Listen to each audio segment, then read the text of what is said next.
Buenos días, bienvenidas y bienvenidos al 12º encuentro de profesionales de los ámbitos de género, drogas y adicciones de Proyecto Malva, un proyecto de Fundación Salud y Comunidad.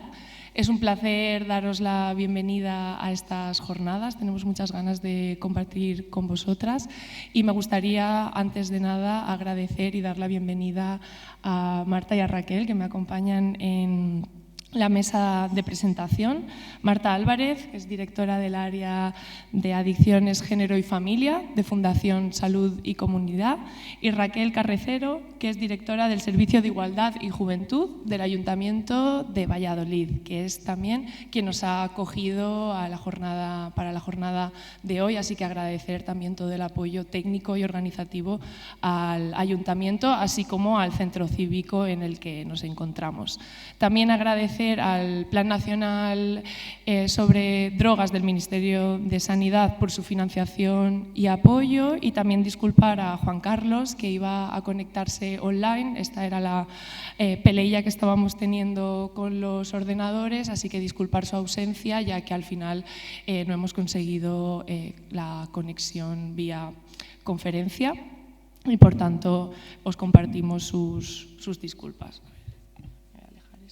Bueno, antes de explicar, ¿no?, y contextualizar, encuadrar un poco la jornada, seré muy breve ya que vamos un poco justas de tiempo, pero sí que quería presentaros el Proyecto Malva, que es un proyecto el cual lleva muchos años organizando este tipo de encuentros en diferentes territorios del Estado español. El proyecto nace en 1999, hace ya más de 25 años, cuando se empieza a detectar que hay una elevada tasa, ¿no?, una prevalencia muy alta en mujeres en situaciones de violencia de género en pareja o expareja heterosexual, que presentan donde hay también una presencia de abuso de alcohol y otras sustancias, ¿no? Y desde el proyecto empieza a verse la necesidad de ahondar, ¿no?, de profundizar y de analizar qué ocurre en esta intersección, una intersección precisamente que abordaremos hoy con la temática que nos ocupa, ¿no?, la temática de violencia sexual y usos de drogas.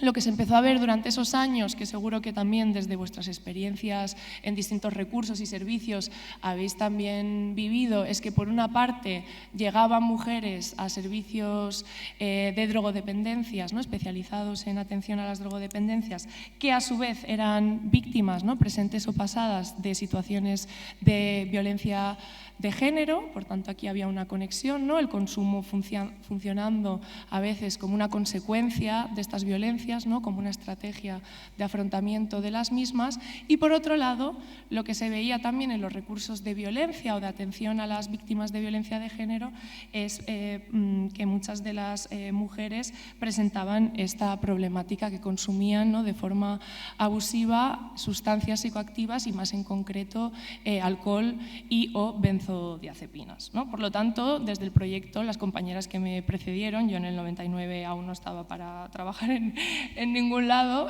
vieron, ¿no?, la necesidad de aplicar la perspectiva de género en el abordaje de los usos, los consumos de sustancias y los consumos problemáticos, ¿no? Y a lo largo de todo este recorrido, al igual que muchas otras compañeras, algunas de las cuales están hoy aquí, y muchos recursos y servicios, ¿no?, se empezó a visibilizar y a comprender cómo, ¿no?, los consumos de sustancias, cuando se aplica una perspectiva de género, ¿no?, revelan muchas diferencias y muchas desigualdades entre hombres y mujeres, ¿no? Empezamos a atender que las sustancias que se consumían y se consumen no son las mismas, que los consumos y los contextos donde ocurren, el espacio público y el privado, entre hombres y mujeres también es diferencial en muchas ocasiones. También empezó, ¿no?, a identificarse que las motivaciones de inicio en estos consumos y de permanencia también son diferentes entre hombres y mujeres, y que los factores de protección y de riesgo también presentaban y presentan diferencias, ¿no? Y que el género, sin lugar a dudas, era y es un factor de riesgo específico, ¿no?, para las mujeres, y que este factor de riesgo en concreto, ¿no?, el género, así como otros, ¿no?, generaba una mayor invisibilización de los consumos, un mayor estigma y, por tanto, desencadenaba en una serie de barreras de acceso diferentes para las mujeres hacia los diferentes servicios de atención y de acompañamiento. Pues bueno, toda esta disyuntiva es la que el proyecto intenta abordar a través de formaciones, de sensibilización, de campañas de prevención y, en concreto, la temática de hoy también se busca abordar esta intersección entre la violencia sexual, que es una parte, una forma muy paradigmática y muy central de violencia de género, y qué ocurre cuando se interseccionan, están presentes los consumos, ya que tenemos numerosos estudios que avalan, entre ellos, por ejemplo, la UNAD, la Red de Atención a las Drogodependencias, que alrededor del 80-90% de las mujeres que presentan consumos problemáticos de sustancias también han vivido en algún momento de su vida, tanto en infancia, adolescencia como en edad adulta, algún tipo de violencia de género, donde la violencia sexual tiene una especial relevancia, y eso es un poco lo que pretendemos y queremos compartir y abordar hoy con todas vosotras y vosotros. Bueno, con todo esto, en el año 2013 creamos la línea Drogas y Género dentro de la Fundación, en la que se encuentra este proyecto, y hay otros proyectos vinculados, como el Observatorio Noctámbulas, que también está presente hoy en la jornada y que luego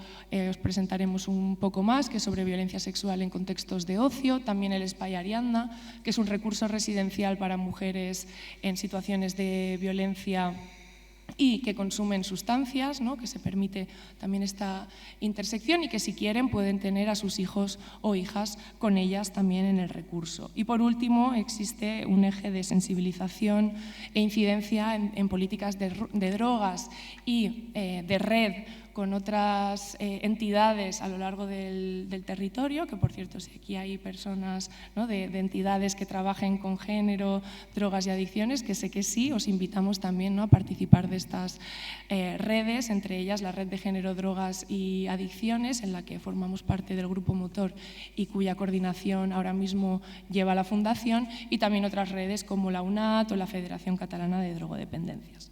Bien, no me extiendo más. Os cuento un poco la estructura de la jornada. Venimos a abordar desde diferentes miradas el mecanismo de la violencia sexual, cómo opera y cómo es una forma de control y de dominio muy específico, basado en el género, hacia las mujeres específicamente. Y la idea sería empezar con esta temática con una conferencia marco que encuadre la conceptualización, que nos introduzca en el concepto de género, en el concepto de violencia sexual, en la relación con las drogas, que vendrá a cargo de Patricia Martínez. Después de esta conferencia inaugural haremos una pausa, y después de la pausa iremos a la mesa redonda, donde se abordarán diferentes experiencias e investigaciones en torno a la violencia sexual desde diferentes miradas y ámbitos, desde el ocio recreativo, desde los protocolos de acompañamiento a mujeres en situaciones o que han tenido situaciones de violencia sexual y adicciones, por parte de Ana Macías, de Proyecto Hombre. Y, por último, cerraremos con una experiencia que nos vendrá a contar el trabajo que hacen de violencia sexual en la infancia y la adolescencia, a cargo de Olga Torrano, que viene del proyecto de la Barnahus. Con todo esto yo finalizo aquí. Sí que comentar un par de cuestiones técnicas, y es que la jornada está siendo grabada, por tanto tendréis acceso a los vídeos en unas semanas. Los subiremos a nuestro canal de Drogas y Género, que es un canal de YouTube. Os enviaremos un correo con toda la información de los vídeos. También subiremos los PowerPoints de las ponentes a nuestra página web, por tanto podréis acceder a los mismos. Y a ver, ¿hay alguna cuestión más? Sí, y os enviaremos en el mail también un formulario de evaluación y los certificados para aquellas personas que habéis pedido el certificado. Y con esto os vuelvo a agradecer vuestra presencia hoy. Esperamos de todo corazón que disfrutemos, que compartamos, que encontremos un espacio de relajación y de intercambio de conocimientos. Y sin más, doy paso a Marta Álvarez, la directora del área de adicciones de género y familia de Fundación Salud y Comunidad. Muchas gracias. Bueno, gracias, María. Buenos días. En primer lugar, queremos agradecer la buena acogida que hemos tenido en esta ciudad. También agradecer a Raquel y a su sección, Servicios de Igualdad y Juventud por el interés que han puesto también en poder realizar esta jornada. Y a vosotras y a vosotras, ¿no? Daros también las gracias por querer aprender y mejorar en cuanto a la intervención, la detección y la prevención, tanto a nivel de adicciones como de violencias de género, entre ellas la violencia sexual. Fundación Salud y Comunidad es una entidad grande. María ha dicho que yo soy la directora del área de adicciones, género y familia. Tenemos dos áreas más, una más sociolaboral y otra más de infancia, tercera edad. O sea, estamos como tenemos tres áreas bastante definidas, pero siempre intentamos trabajar desde la interseccionalidad. Y la perspectiva de género es una de las líneas estratégicas que tenemos en toda la entidad. Nosotras en Fundación, desde el área que yo dirijo, trabajamos las adicciones desde hace, yo diría que más de 20 años. Y a la misma vez estábamos trabajando también violencia de género. Hace 20 años sabíamos poco, menos de lo que sabemos ahora. Y el tema de las interseccionalidades, como por ejemplo adicciones, pues la verdad es que no lo tocábamos mucho, ¿no?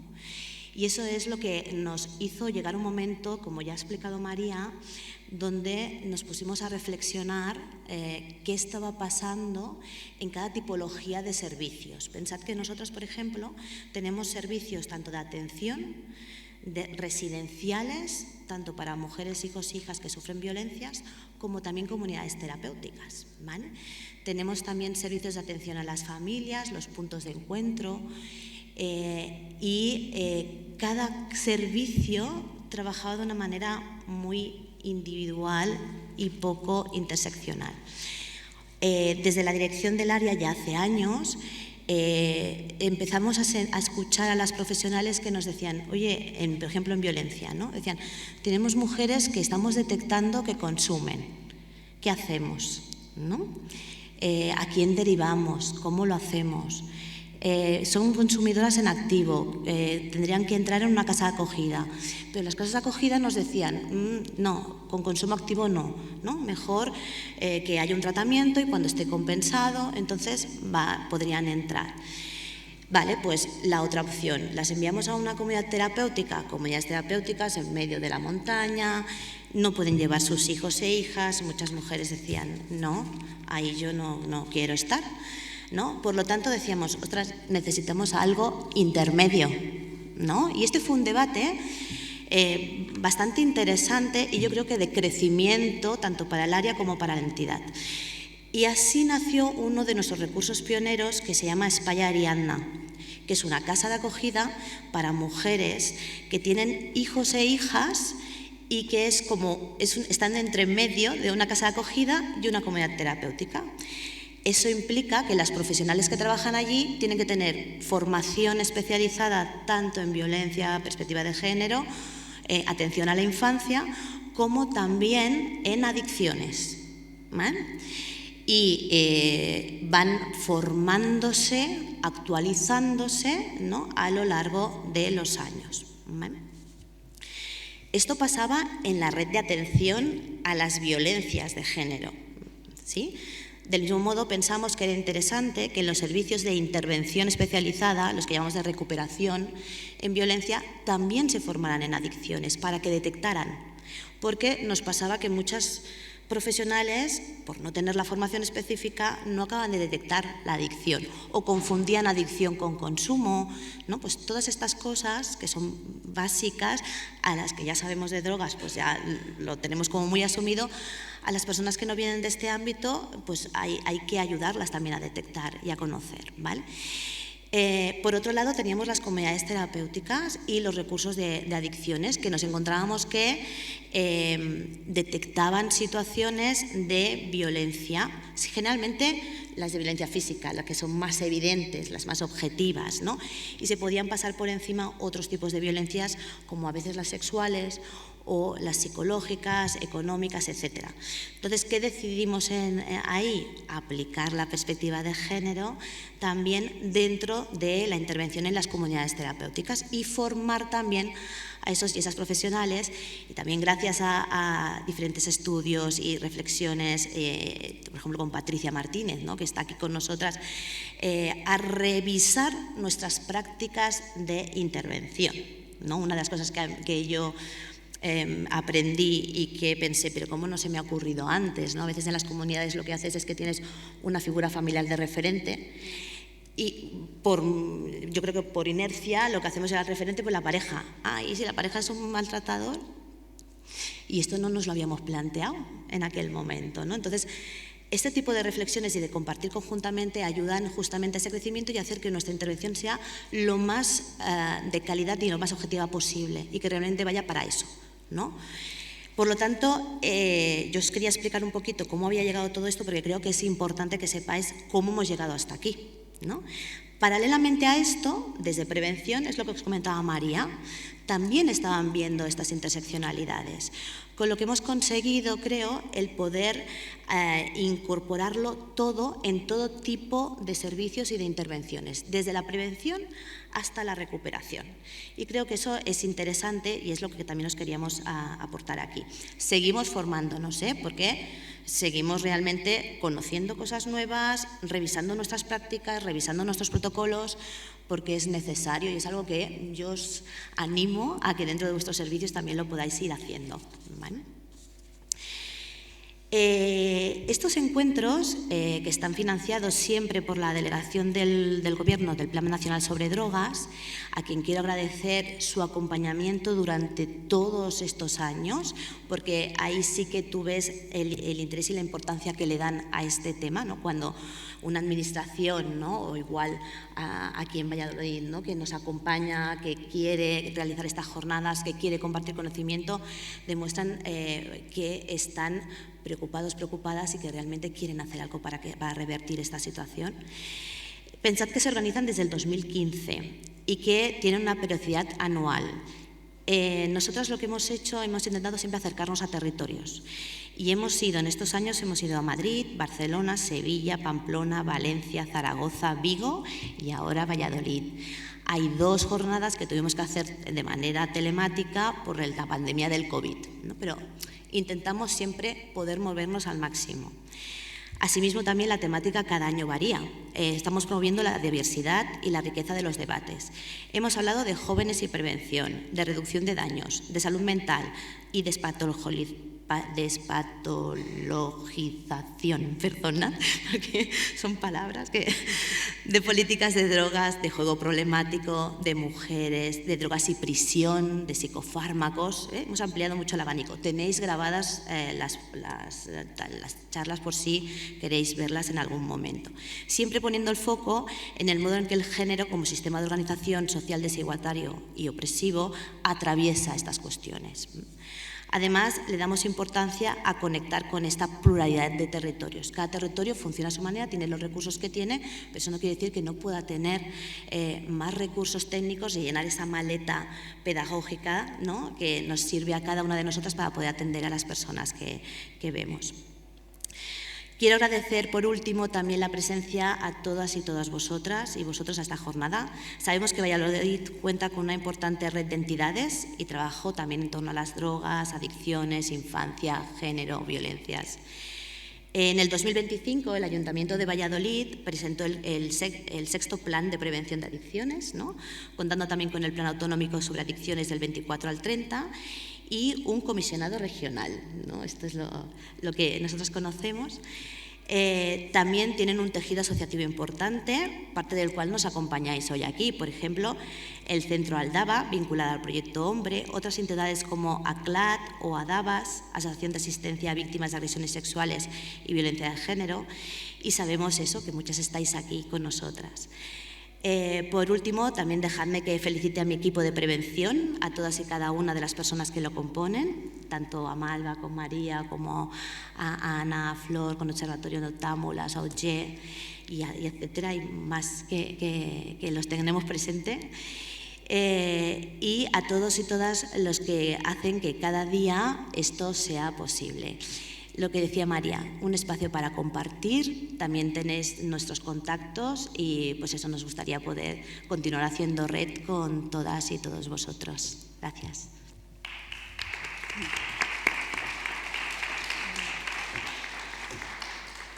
Buenos días. Bueno, yo quería transmitir los saludos y la bienvenida de Carolina del Bosque, que es la concejala de Juventud, que es el área en la que está ubicada todas las políticas de adicciones, drogodependencias y adicciones. Daros la bienvenida a vosotras, que habéis sido las culpables de tener un encuentro tan interesante como se vislumbra y seguro que va a ser. Y bueno, pues a todas las personas presentes que son profesionales y que pueden venir de otras provincias, según me han dicho que hay. Entonces, bueno, pues bienvenidos. Si hubierais venido la semana pasada, hubierais visto, bueno, Valladolid totalmente en la calle, con el teatro, que hemos tenido el teatro en la calle, y bueno, pues es muy interesante, muy entretenido. Es muy interesante este encuentro, como decía, por el tema de los profesionales, que cada uno venís también de una disciplina diferente. Está totalmente evidenciado que la manera de abordar las problemáticas, sea cual sea, es a través de una mirada interdisciplinar. Por lo tanto, pues yo creo que estamos aquí todos los que tenemos que estar para poder solucionar todo lo que venga. Tenemos una problemática, estamos en un espacio de reflexión y trabajo especializado en una problemática, como decía, que es complejo, que es urgente y que está vinculada a lo que es la desigualdad estructural entre mujeres y hombres, como estamos oyendo, y que me encanta que esté tan integrado dentro de todas las temáticas que trabajáis, porque es un poco la lucha que tenemos siempre, el de hacer que el género sea transversal y que sea aplicado de verdad. Por lo tanto, pues yo os felicito enormemente. Como decía, la violencia sexual está íntimamente asociado con lo que es la desigualdad. Pero si además luego pues lo cruzamos con los consumos de distintas drogas, pues entonces ya aparecen otras nuevas formas de riesgo, vulnerabilidades y estigmatización, como estamos viendo y seguramente que conocéis. Si además lo asociamos en contextos de ocio nocturno, pues entonces ya se hace ahí un cóctel que al final quien acaba siempre perdiendo y estando en inferioridad de condiciones siempre son las mujeres o las víctimas que han sido agredidas sexualmente.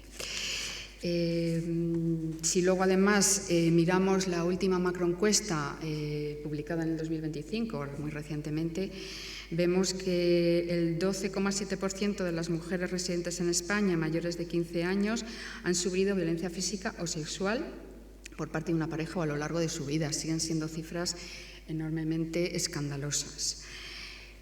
Por lo tanto, todo este contexto, y como también ha planteado María y Marta, nos obliga a mirar de frente a los espacios de ocio, a las formas de relacionarnos, a las relaciones afectivo-sexuales, a las formas de socialización que reproducen desigualdades al final y violencias. Por lo tanto, desde donde yo hablo, que es desde la Administración, desde lo local concretamente, pues nos obliga también a actuar en este sentido.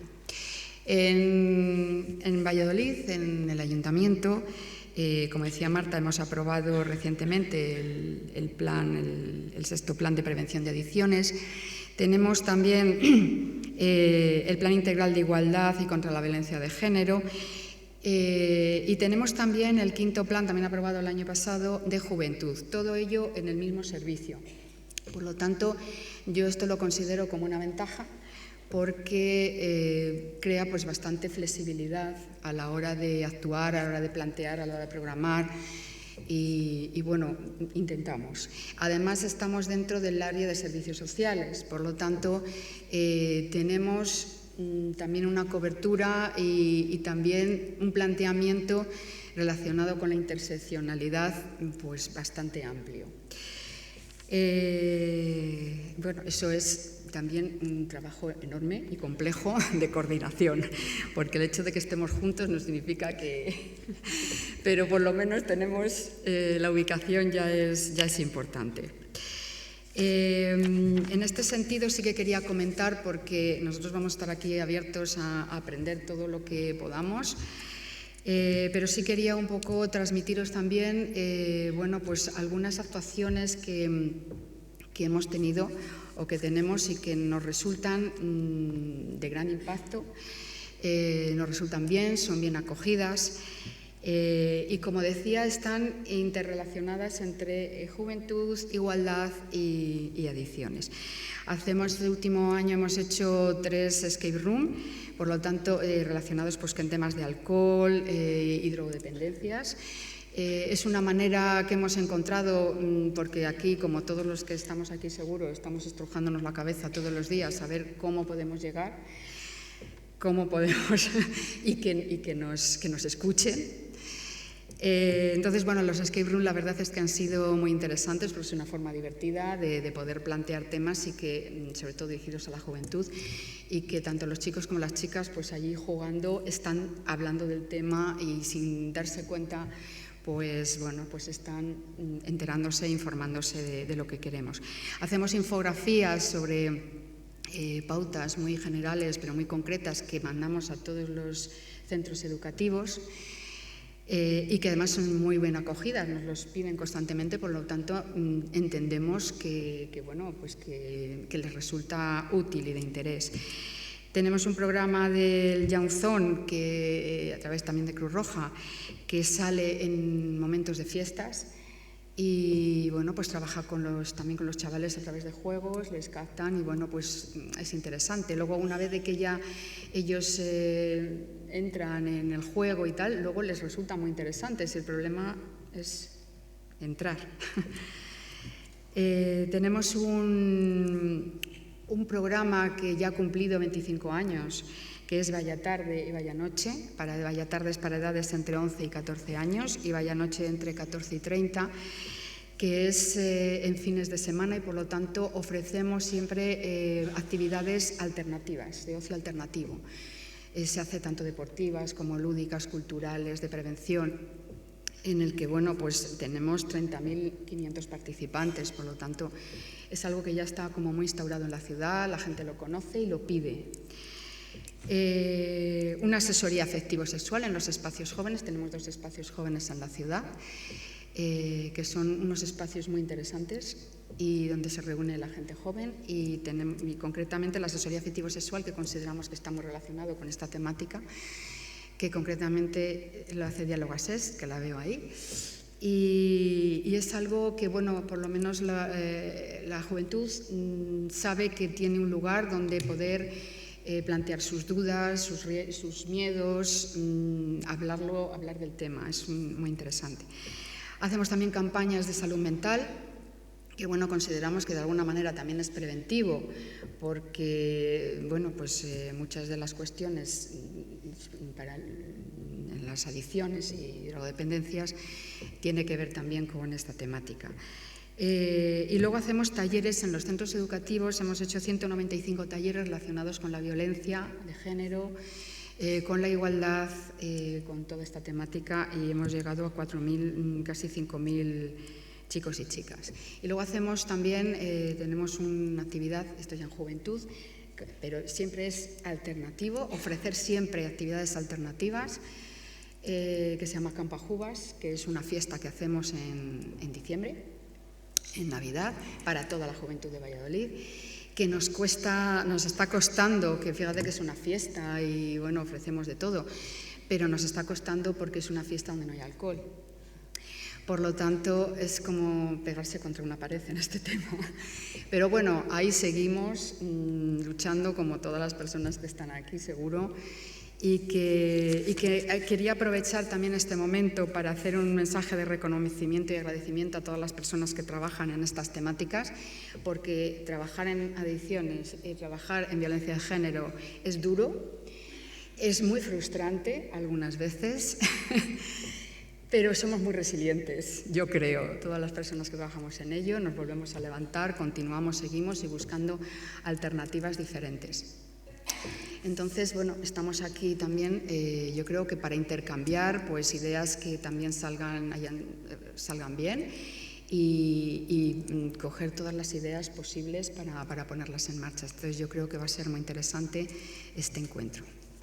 Gracias.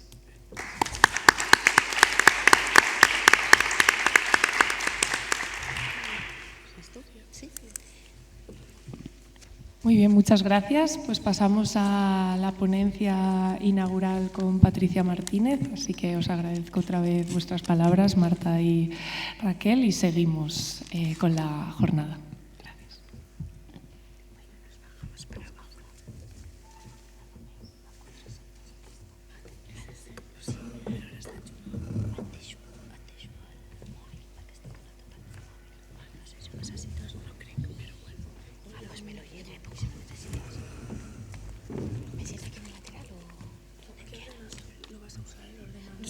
Me tiene que pasar las estas, así que...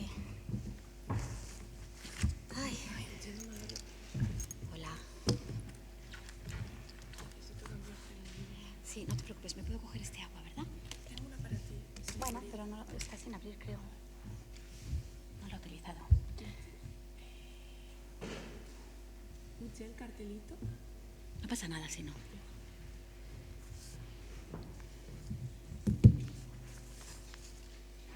Hola.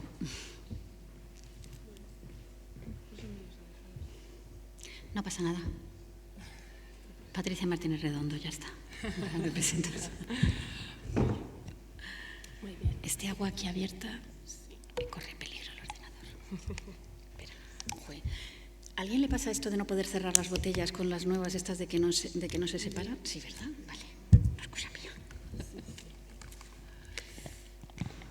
Muy bien, pues nada, te voy a presentar brevemente, Patricia, y te doy pie a tu ponencia. Patricia Martínez Redondo es antropóloga y educadora social especializada en drogodependencias. Lleva desde el 95 trabajando en este ámbito, ¿no? También en violencia, en intervención psicosocial y educativa.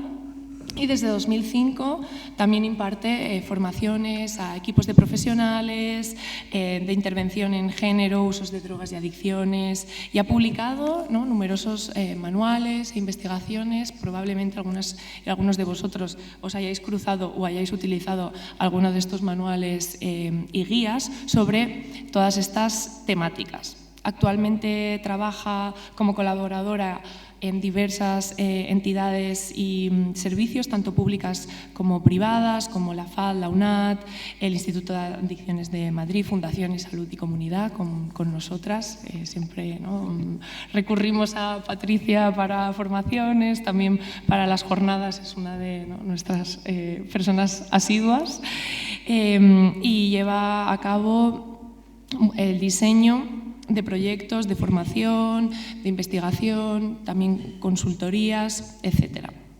Y sigue realizando, bueno, muchísimas labores, ¿no?, de intervención socioeducativa y de acompañamiento terapéutico en grupos, tanto de hombres como de mujeres con problemas de adicciones, y también dinamiza grupos de mujeres y realiza diversos, ¿no?, procesos de acompañamiento en casos de violencia. Bueno, y es integrante de diversas comisiones de género y de foros, ¿no?, que abordan todas estas temáticas, y también tiene una página web que es género-y-drogodependencias.org, donde podéis encontrar, ¿no?, muchos de estos manuales, guías, proyectos de investigaciones que ha realizado Patricia, también en conjunto con otras personas, ¿no?, de estos ámbitos.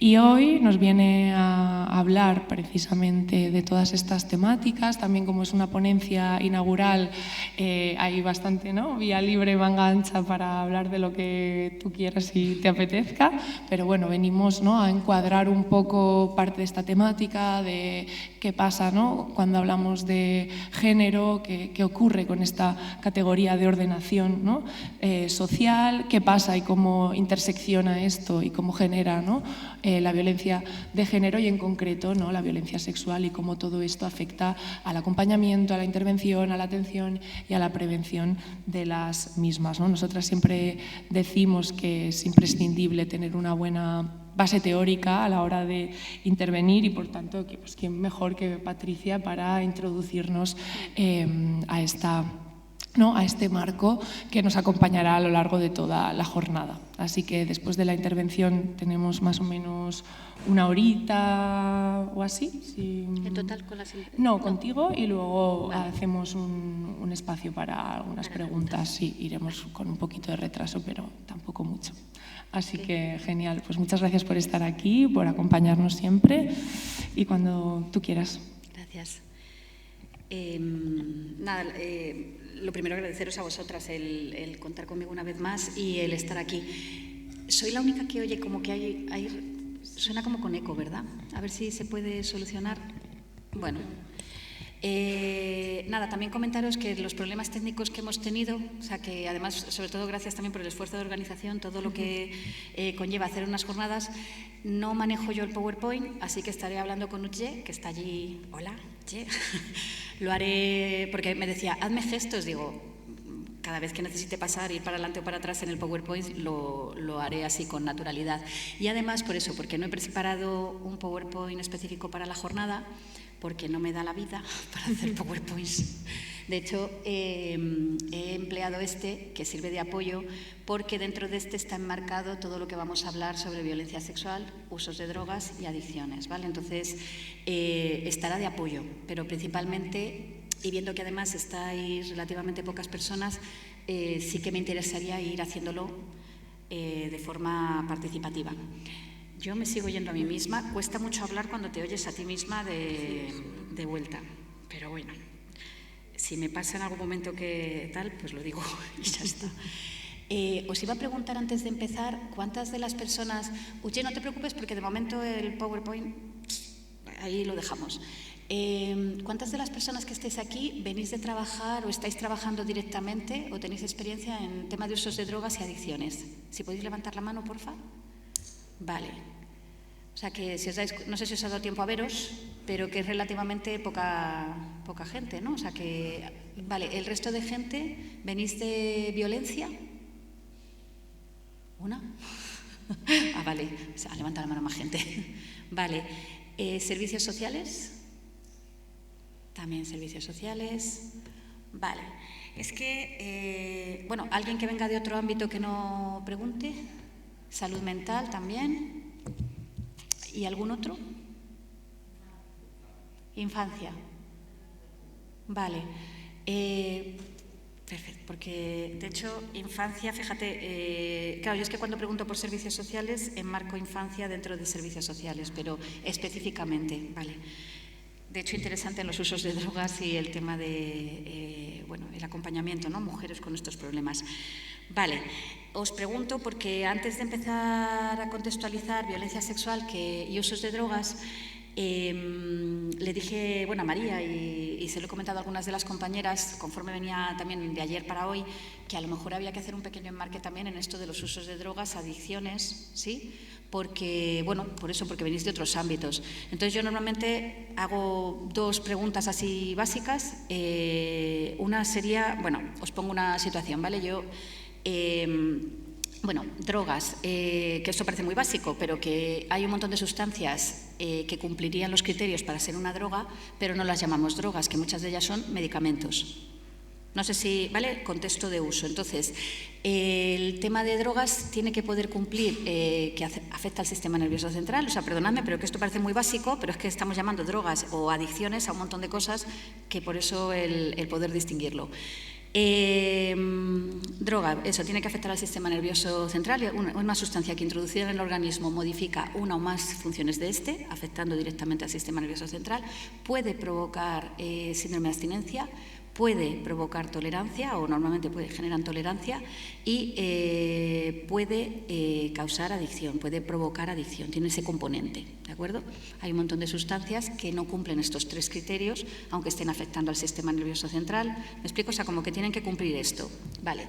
Esto os lo cuento porque yo tomo café todos los días. La cafeína es una sustancia que es considerada una droga porque cumple los criterios que acabo de decir. Llego a un retiro espiritual hace muchos años, en el 2011, y me encuentro que aparte de un retiro espiritual es un retiro de salud. Así que como es un retiro de salud, mira, estoy nombrada, no hay café, no hay té, no hay un montón de cosas que tomamos habitualmente. Las que tomáis té en lugar de café, pues tampoco había té.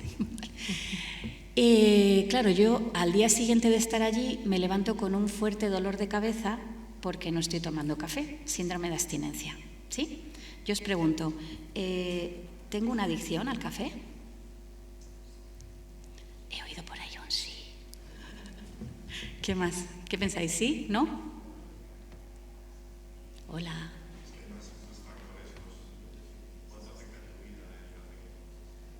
Bueno, en ese momento tenía un dolor de cabeza del 15 y estaba en un retiro espiritual. No sé cuánta de afectación te parece, pero en principio hay gente que ha comentado que sí, hay veces que hay gente que me contesta que sí. Vale, la respuesta es no, pero no por lo que hice después. No sé si tiene un claro componente también conductual, porque yo ni me fui del retiro espiritual, ni salté la valla para esconderme por ahí, traerlo, destraperlo y consumirlo a escondidas. No sé si me explico. O sea, como que no hice nada al respecto de no poder tener café, aunque mi cuerpo está muy habituado a ese café por la mañana. Por eso yo tengo un síndrome de abstinencia cuando no lo tomo. Se ve esto y porque esta sustancia en concreto produce ese síndrome de abstinencia muy rápido. ¿Se ve esto que estoy comentando así brevemente? O sea, que yo ahí estoy habituada, que tengo hábito de tomar café, por supuesto, pero no me escapé a consumir café. Vale. Planteo esto por eso, porque muchas veces vemos que hay un uso que pueda ser abusivo. Por ejemplo, también os pongo otro ejemplo, una mujer que estando en una casa de acogida llegue el fin de semana y venga bajo claros efectos de haber tomado alcohol, ¿vale? Borracha, podríamos decirlo así coloquialmente. A mí me encantaría que en una sociedad como la que tenemos, que el alcohol está muy normalizado, se utiliza bodas, bautizos y comuniones, es lo que yo suelo decir, ¿no? O sea, es algo como que forma parte de las celebraciones. Me encantaría que esta mujer se hubiese encontrado con sus amigas. Cuando digo me encantaría, entendedme lo que contextualicemos, ¿no? Una mujer en situación de maltrato en una casa de acogida, ¿no?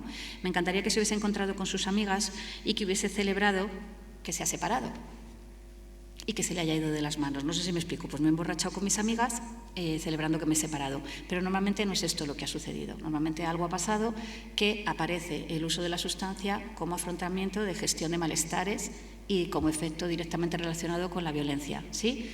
Entre semana no consume, al fin de semana siguiente puede que lo vuelva a hacer o no, porque como se la ha amonestado, no puedes venir aquí así, ¿me seguís?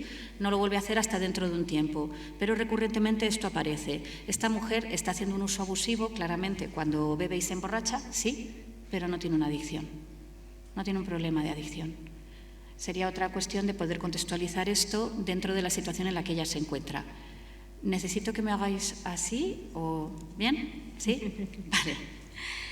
Igual, con esto termino de contextualizar, que llevo ya 7 minutos, pero normalmente yo cuando voy a dar formación en usos de drogas y adicciones, a la gente le pregunto que qué considera, esto porque me lo hicieron a mí en 1994, me hicieron esta pregunta, fue lo primero que hicieron para formarme en usos de drogas y adicciones, y me preguntaron que qué era peor, si el alcohol o la heroína y por qué.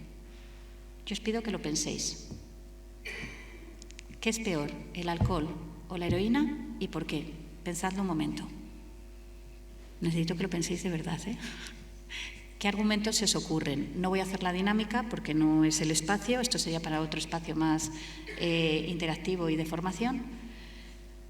Si os ha dado tiempo a pensar y lo habéis hecho, aparte de la gente que venimos de drogas, que estaríamos hablando de frecuencia, cantidad, contexto, sí, pero es que casi siempre a la gente se le ocurre que el alcohol afecta a mucha gente porque hay mucha normalización de su uso. El mismo argumento a la contraria, como la heroína tiene mucho estigma su consumo, produce problemática asociada al estigma. Normalización, estigma, ¿sí? El alcohol peor porque es más barato, accesible para todo el mundo a edades tempranas. Yo podría deciros que la heroína en los años 80, con 14 años, la gente la estaba consumiendo, ¿sí? Casi todo lo que se os va a ocurrir tiene poco que ver con la sustancia como elemento material en sí mismo. Casi todo lo que se os pueda ocurrir tiene que ver con contexto de uso, tanto histórico como particular de las personas. ¿Se entiende esto que acabo de... Todo lo que se os haya podido ocurrir, si es que lo habéis hecho, si es que habéis pensado en ello, tiene mucho más que ver con contexto social y con cuestiones psicológicas. No se puede explicar el uso de sustancias sin ese contexto. No es lo mismo la heroína en los años 80 que ahora. Y no es lo mismo la heroína a la que se accede hoy día siendo de una clase empobrecida o más o menos, pues eso, que un trabajadora, que ser de clase muy alta y el tipo de heroína al que accedes. De calidad y que no tienes que irte a un poblado o a ningún sitio riesgoso para conseguirla. ¿Se ve esto que estoy comentando? Vale, lo digo por un poco ubicar para la gente que venís de otros espacios que los usos de drogas siempre vamos a necesitar esa contextualización. ¿Sí? Vale. Entonces, yendo a lo que nos trae hoy aquí, ¿no? Que es los usos de drogas y violencia sexual. Vamos a ver, además con la introducción que han hecho tanto Marta como María, yo creo que habéis tocado aspectos que yo voy a ampliar. Uche, vamos a ir poniendo, pero ve pasando para adelante porque al principio pongo lo del género, que siempre lo pongo, luego lo... Vale.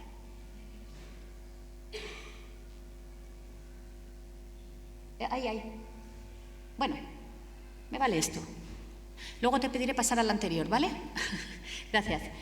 No sé si me he saltado toda una introducción en la que, como las compañeras ya lo han mencionado, pero poder recalcarlo, cuando estamos hablando de género, bienvenidas todas las identidades, o sea, a mí esto me parece una cuestión fundamental, yo vengo del ámbito LGTBIQ también, entonces el entender el género en términos de identidad me parece necesario por muchas cuestiones, pero el género, entendido en las políticas públicas de igualdad de oportunidades, tiene que ver con la subordinación específica de las mujeres frente a los hombres como posición social de subordinación y privilegio. Son posiciones sociales, ¿sí? No estamos hablando en términos de identidad. El género actúa como una fuerza dicotómica, podemos hablar de ello, sexista, etcétera, tal. En el momento que tú te saltas la norma, homofobia, transfobia, aparecen sanciones, pero es que las mujeres no necesitan saltarse la norma para que exista la sanción. El género conlleva la sanción en sí misma de lo femenino las mujeres. No sé si esto por clarificar, ¿vale? Es que creo que hay un enfrentamiento ahora entre estas dos líneas que creo que es perfectamente integrable una vez que aclaremos desde dónde estamos hablando. Entonces yo estoy hablando del género en términos de subordinación de las mujeres, lo femenino, ¿sí? Entonces, desde ese punto de vista, una cosa, ¿se puede poner en pantalla completa, oye? Porque la parte de abajo no se lee. Control L, a ver.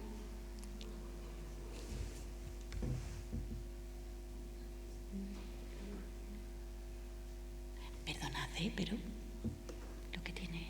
Bueno. ¿El control L no va? No, vaya hombre. ¿Con qué lo ha abierto? ¿Qué programa es ese? Bueno, nada. Sí, da igual. Como estáis leyendo en la diapositiva, se detecta una mayor prevalencia, y esto ya lo han comentado las compañeras, de violencia de género en su sentido amplio, ¿vale? Porque tenemos una ley de medidas de protección integral que el ámbito de actuación es dentro de la pareja es pareja, y es verdad que dentro del Código Penal aparece tipificado, que el Código Penal, si es punitivista, aparece tipificado como delito de hombre a mujer dentro de la pareja, ¿sí? Pero la propia ley, su fundamentación tiene que ver con el género como sistema de organización social que subordina, y de hecho esto es muy importante porque todas las leyes autonómicas amplían el ámbito de actuación, no podrían ir contrarias a una ley orgánica. En el preámbulo, la ley orgánica define la violencia de género como toda violencia hacia las mujeres fruto de las relaciones desequivalentes de género. 1993, en la Convención, ¿no? La Declaración por la Eliminación de la Violencia contra las Mujeres y las Niñas. Vale. Entonces, en este sentido amplio, resulta que efectivamente de un tiempo, bueno, desde hace ya bastante tiempo, venimos detectando que la prevalencia es muy elevada, de hecho superior a la población de mujeres en general, en mujeres que usan drogas. Y digo que usan drogas, no necesariamente que tengan un problema de adicción, ¿de acuerdo? Por eso la contextualización del principio. Fijaros también, hay una cuestión importante con esto de la perspectiva de género, porque como decía Marta, en adicciones lo que nos pasa es que atendemos a un 85% de hombres, 15% de mujeres. Y esto es así en casi todo el Estado. Yo trabajo con mucha gente de todo el Estado y las proporciones son estas, salvo excepciones donde si esto cambia es o porque hay programas específicos o perspectiva de género o de alguna forma se está haciendo por transformarlo. Pero en principio son las ratios que manejamos. Nuestra red atiende principalmente hombres. Yo de hecho empecé en un recurso mixto, que además esto lo comento a propósito para cosas que voy a comentar después. Y entre comillo mixto, porque eran 17 plazas para hombres, 2 plazas para mujeres. 17 plazas para hombres, 2 plazas para mujeres, mixto no es de mayoría masculina. Se ve esto, ¿no? Vale. Yo estoy trabajando en ese espacio, luego también pasaban cosas que todavía no tenía como muchas habilidades o marcos para poder interpretar, y en el 2003 llega lo que es para mí una oportunidad laboral, que así lo vivo, porque claro, yo trabajo en reducción del daño, en comunidad terapéutica, o sea, como que estoy 8 años trabajando en distintos recursos como educadora social. Y en el 2003 llego a un piso que era de apoyo al tratamiento solo para mujeres, ¿sí? Era un piso de apoyo al tratamiento solo para mujeres, 2003, que pertenecía a la red de la Comunidad de Madrid. Cualquier mujer que tuviese problemática de consumo, que necesitase apoyo residencial, tenía que venir a nuestro recurso, no había otro. 7 plazas para toda la Comunidad de Madrid. ¿Qué os parecen 7 plazas? Poquísimo, ¿no? Pues la bofetada profesional que yo me llevé al año es que no llenábamos las plazas. Entonces a mí esto me parecía inaudito, que 7 plazas para toda la Comunidad de Madrid, por mucho que tuviésemos 15%, 85%, me parecía que no podía ser. Empiezo a mirar un poco qué está pasando y resulta que las mujeres, estandarizando las proporciones, abandonan en mayor proporción y antes que los hombres nuestros recursos. Era una realidad estadística que, de hecho, en muchos espacios sigue sucediendo. No funciona lo que estamos haciendo.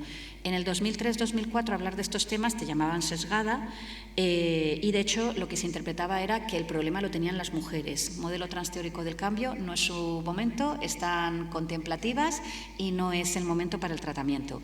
Claro, yo desde perspectiva de género, pues empiezo a ver un poco qué estamos haciendo en drogodependencias, que ya os digo yo que la literatura de entonces podemos...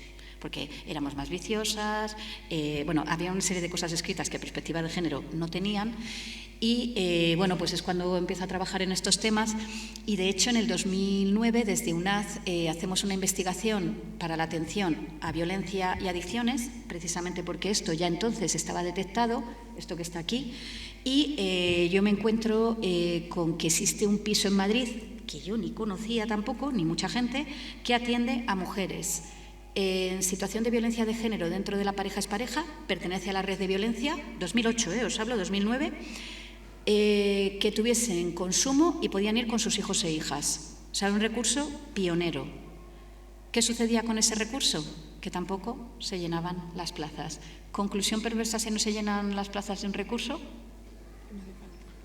Yo ya la estoy oyendo, de aquí no oigo a nadie. ¿Cómo? ¿Que reducen? En realidad cierra. Porque no es necesario. La conclusión perversa es que no es necesario. De hecho, este recurso terminó cerrando precisamente por este motivo. Bueno, en la investigación se explican muchas cuestiones cualitativas que hoy día seguirían siendo aplicables, de por qué un recurso que está específicamente dirigido a mujeres con sus hijos e hijas víctimas de violencia de la pareja o expareja y con consumo, y aquí sí, drogodependencia, adicción, ¿vale? No funcionó, y creo que esas claves hoy día siguen siendo aplicables, ¿vale? Que tienen que ver con, bueno, cuestiones de la forma de acceso, el cómo está planteado el recurso, que no estaba precisamente adaptado a la causística o lo que las mujeres necesitaban. ¿Se entiende estos planteamientos? ¿Vale? No me voy a extender ahí porque ya os digo, está el documento, lo tenéis accesible y creo que es interesante poder reflexionar sobre esto. De hecho, Spy Ariadna, por eso se proyecta de otra manera, y muchos otros recursos gracias al aprendizaje que tenemos. Lo que pasa que sí que es verdad que algo que sucede es que hay muchas mujeres con usos problemáticos y abusivos que están presentes en servicios sociales, que están presentes en violencia, que están presentes en otras redes, que no cumplirían criterios de adicción, pero sí un uso problemático de sustancias. ¿Sí? ¿Cómo se interviene con respecto a los usos de drogas en situación de vulnerabilidad, de vulneración? Porque para eso están en las otras redes, no sé si me explico, hay otras cosas que les están pasando. El emergente no es el uso problemático, claro que no, por eso están en las otras redes. ¿Se ve esto? Esto que vemos del emergente, ¿no? Lo que lleva a la demanda de... Pero la mujer presenta un uso abusivo. Normalmente se actúa de tal manera que recrudece la problemática de consumo, con lo cual cuando llegan a la red de drogas nos llegan con el resto de situaciones ya bastante dinamitadas. Hay un momentazo de peques pasando por ahí, ¿no? O sea, sí, no, bueno, no eres tú. Si no me meto. Las voces de la cabeza. Las voces de la cabeza, sí. Bueno, otro efecto de la menopausia, oír voces. Hablamos poco de la menopausia. No, bueno, ahora se está hablando mucho. Bueno, entonces, lo que os comentaba, ¿no? Que esta mayor prevalencia, pues violencia sexual, malos tratos dentro de la pareja y abuso sexual en la infancia. Cuando la compañera comentaba el 80-90%, estamos hablando de muchas violencias, amplio espectro, pero es que violencias muy graves estamos hablando de más del 50%. O sea, nosotras estamos trabajando cuando nos llegan a la red de drogas, y aquí estoy hablando con mujeres con consumo ya muy problemático y una adicción, las violencias son muy, muy graves. ¿Vale? No estamos hablando de otro tipo de violencias. Entonces, bueno, vamos a seguir pasando. A la siguiente, sí, porque la anterior ya la veré después. Vale, entonces, yo ahora mismo, claro, me he ido centrando sobre todo en la red de atención, las distintas redes causísticas, pero ahora vamos a ampliar el marco, que era un poco la idea, ¿no? Hay usos de drogas que pueden darse en contextos recreativos y que de hecho no supongan un abuso, ¿de acuerdo? Se me ocurren también otros espacios donde pueden darse usos de drogas que no sean abusivos, ¿no? Pero en principio quiero centrarme en los recreativos, en los de ocio. Cuando tú te emborrachas, eso ya implica un abuso, ¿de acuerdo? En el primer caso, de los 3 que están ahí expuestos, no hay abuso, lo que hay es un uso. En principio, no problemático en ese sentido, de que no hay abuso. Vale. Bueno, y tanto públicos como privados. Vale. Los abusos de sustancias y drogodependencias unidos a, bueno, pues en distintos contextos sociales. Os pongo el ejemplo, por ejemplo, ¿no? De una mujer que se haya dedicado principalmente a tareas de cuidado y lo que tiene que ver con la reproducción de la vida, lo que tiene que ver con el cuidado de familia, etcétera. Sí, también ha podido trabajar fuera de casa, pero quiero decir que forma parte de su itinerario vital de forma muy central este cuidado de los y las demás en su familia, ¿vale? Mujer de 60 y pico años, que luego os pondré el ejemplo, que se recorría 7 supermercados para conseguir 1 litro de alcohol en cada supermercado, que nadie viese que se llevaba 7 litros ella sola. ¿Y dónde los bebía? En casa, ¿vale? Porque de hecho muchísimas mujeres presentan un consumo muy problemático o una drogodependencia, por ejemplo, con temas de alcohol, pero no lo hacen de forma pública, sino que es en el espacio privado, ¿sí? Y luego un tercer contexto que sí que iría ya unido a factores de marginación o de exclusión social. Claro, en Madrid tenemos la barbaridad de Cañada Real, antes tuvimos Barranquillas, son espacios de muchísima estigmatización y de riesgo y de violencia. Tenemos también el polígono Marconi. No sé aquí en Valladolid dónde irá la gente a pillar sustancias ilegalizadas, pero en principio, por ejemplo, el cannabis lo puedes pillar en pisos que están en el entorno urbano, pero luego hay otros espacios unidos a prostitución o espacios muy de marginación, de exclusión social, donde aparecerían también estos contextos de drogodependencia. ¿Se ve esto que estoy comentando? ¿Vale? Hago un pequeño inciso porque estoy diferenciando contextos por algo que voy a comentar ahora, pero quiero preguntaros una cosa, ¿no? O sea, es que se habla mucho de que las mujeres percibimos más el riesgo en el uso de las sustancias, ¿sí? Como que somos más prudentes o como que, vale, esto desde el 2007 venimos detectando en las encuestas que realiza el Plan Nacional sobre Drogas que las chavalas adolescentes a edades muy tempranas consumen más alcohol y tabaco que los chicos. Es más, tienen prácticas de riesgo bastante superiores que las de los chicos a esas edades, con 13, 14, 15. A partir de los 16 ya empiezan a cambiar las cosas, pero con 13, 14, 15 las prácticas de riesgo son que duplican a los chicos, ¿vale? Lo digo esto por la mayor percepción del riesgo que se dice, ¿vale? Luego con 15, 16, 17 ya los chicos empiezan a subir prácticas de riesgo y las chicas, conforme empezamos a aumentar edad, empezamos a reducir prácticas de riesgo en sustancias legalizadas, porque en las ilegalizadas son los chicos los que consumen desde el principio más que las chicas, ¿vale? No a edades tan tempranas, pero sí posteriormente a lo largo de toda la vida. Y la única sustancia que consumimos las mujeres más que los hombres son las benzodiazepinas, a lo largo de toda la vida, ¿vale? Ansiolíticos, antidepresivos, ¿sí? Vale.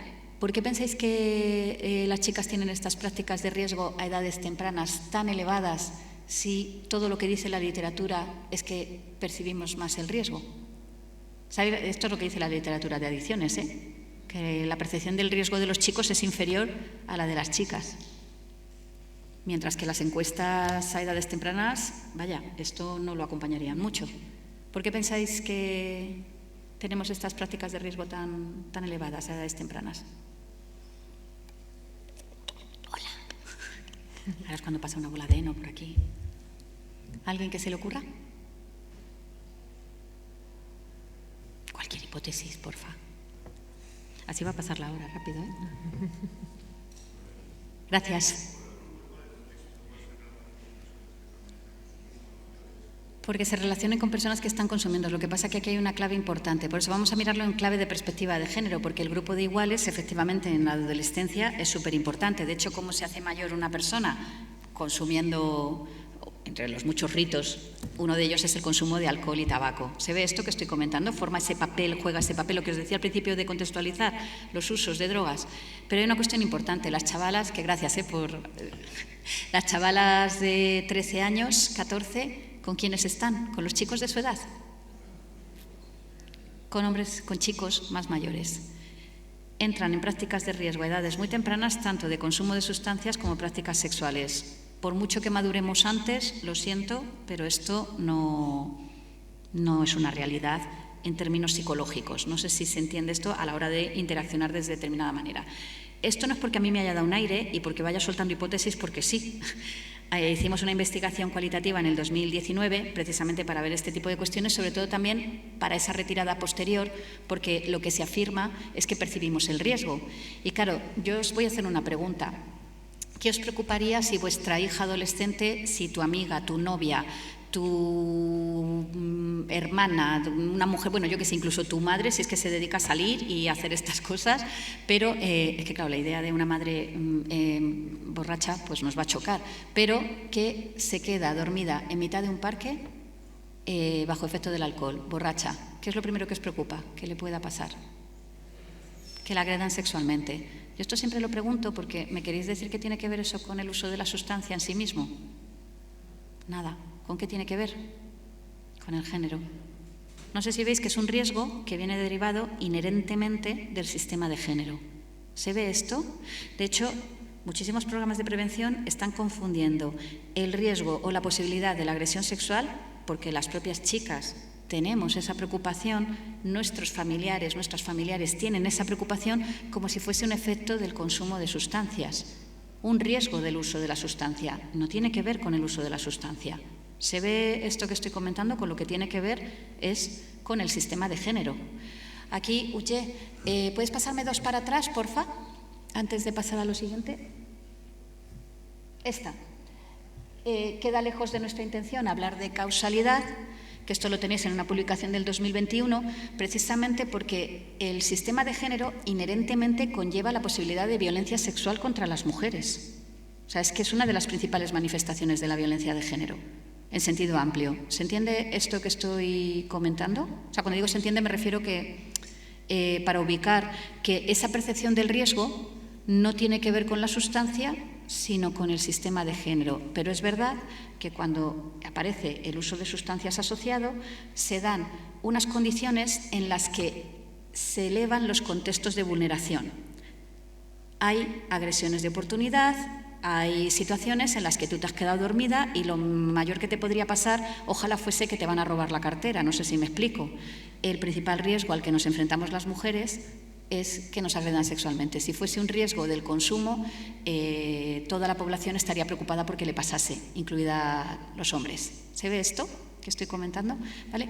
Uye, entonces pasa a lo de los contextos, que sería 2 para allá. A ver, esta, lo que os decía, vamos a diferenciar contextos, pero estos 3 contextos, todos ellos tienen en común la siguiente, porfa. La doble penalización social y moral en el uso de sustancias para las mujeres, con excepción de los psicofármacos, que por eso de hecho es la única sustancia que consumimos las mujeres a lo largo de toda la vida. Porque es más, se dan muchos contextos en los que las mujeres nos iniciamos en este tipo de consumo porque te lo da tu amiga, te lo da tu madre. Aparece el consumo recreativo también de benzodiazepinas. Lo que pasa que en uso recreativo ahí sí son más los chicos que las chicas quienes lo usan. ¿Sí? El contexto de uso de benzodiazepinas, ¿cuál es? De cuidados, de receta, sobre medicalización, de problemas de origen social, muchas veces. ¿Se ve esto que estoy comentando? ¿Vale? Pero en el resto de sustancias, con excepción del tabaco, que el tabaco, a ver, es que escapa un poco a esto que voy a explicar, porque, claro, las mujeres venimos, en España, venimos de que las mujeres ni fumaban ni bebían, ¿sí? Quien se acuerde aquí de Sarita Montiel, fumando espero al hombre que yo quiero, que nada cambiaba porque estaba esperando a un hombre, pero Sara Montiel estaba percibida de determinada manera, una mujer moderna, la mala, ¿sí?, frente a otras figuras que había en esa época, porque se percibía a la mujer fumadora como, en cierta forma, moderna, accesible sexualmente de otra manera. Eso se ha ido matizando, se ha ido perdiendo. De hecho, en la investigación cualitativa del 2019, a mí me llamó mucho la atención. Chicos y chicas era en plan, aquí todo el mundo hacemos lo mismo. Las chicas se incorporaron al consumo no porque estuviesen imitando a los chicos, sino porque hacemos lo valorado socialmente. Me hago mayor consumiendo. ¿Qué es lo valorado socialmente? Resulta que lo que aparece es la sanción cuando lo hacen las chicas, que esta es la clave. En el 2019 los chavales lo que nos decían era que no les gustaba que su novia fumase, que no les gustaba que su novia se emborrachase. A papás y mamás lo que más les preocupaba era que las hijas terminasen borrachas, no tanto los hijos. No sé si veis esto, ¿vale? Se enmaraña con el tema de género y la posibilidad de la agresión. Entonces, esta doble penalización social en el uso de sustancias en las mujeres aparece en cualquiera de los 3 contextos de los que estamos hablando. Y esa doble penalización social es lo que va a explicar que haya una mayor prevalencia de la violencia y específicamente sexual, como comentaban las compañeras, en el caso de las mujeres en los usos de drogas. Que aquí voy a... bueno, yo creo que con la... A ver, sí, o sea, yo estoy planteando directamente que es consecuencia de esa doble penalización, porque además... Pasaos ya a la siguiente diapositiva, que creo que va a ayudar más la siguiente diapositiva. Se produce un efecto entre la violencia simbólica, que ahora lo explico, pero hay un recrudecimiento de lo que viene considerándose como la idea de la buena víctima, que luego Ana sí lo aborda también con el caso Pelicot, lo de que no hay una idea de buena víctima en realidad, pero bueno, en principio la idea de la buena víctima pesa bastante en nuestra sociedad. Os pongo un ejemplo, ¿no? Chica que se despierta en casa desconocida y se encuentra con que le duelen muchísimo pues, toda la zona de los genitales, tiene marcas, había salido de fiesta el día anterior, no se acuerda de nada y se despierta en una casa que no es la suya con síntomas claros de agresión sexual. Una amiga la convence para ir a denunciar. Cuando le están tomando declaración, que esto me lo cuenta el policía que le toma declaración en un curso, ¿vale? que participa como alumno, me dice, es que no entiendo que me dijese que, claro, que ella le habían puesto algo en la bebida.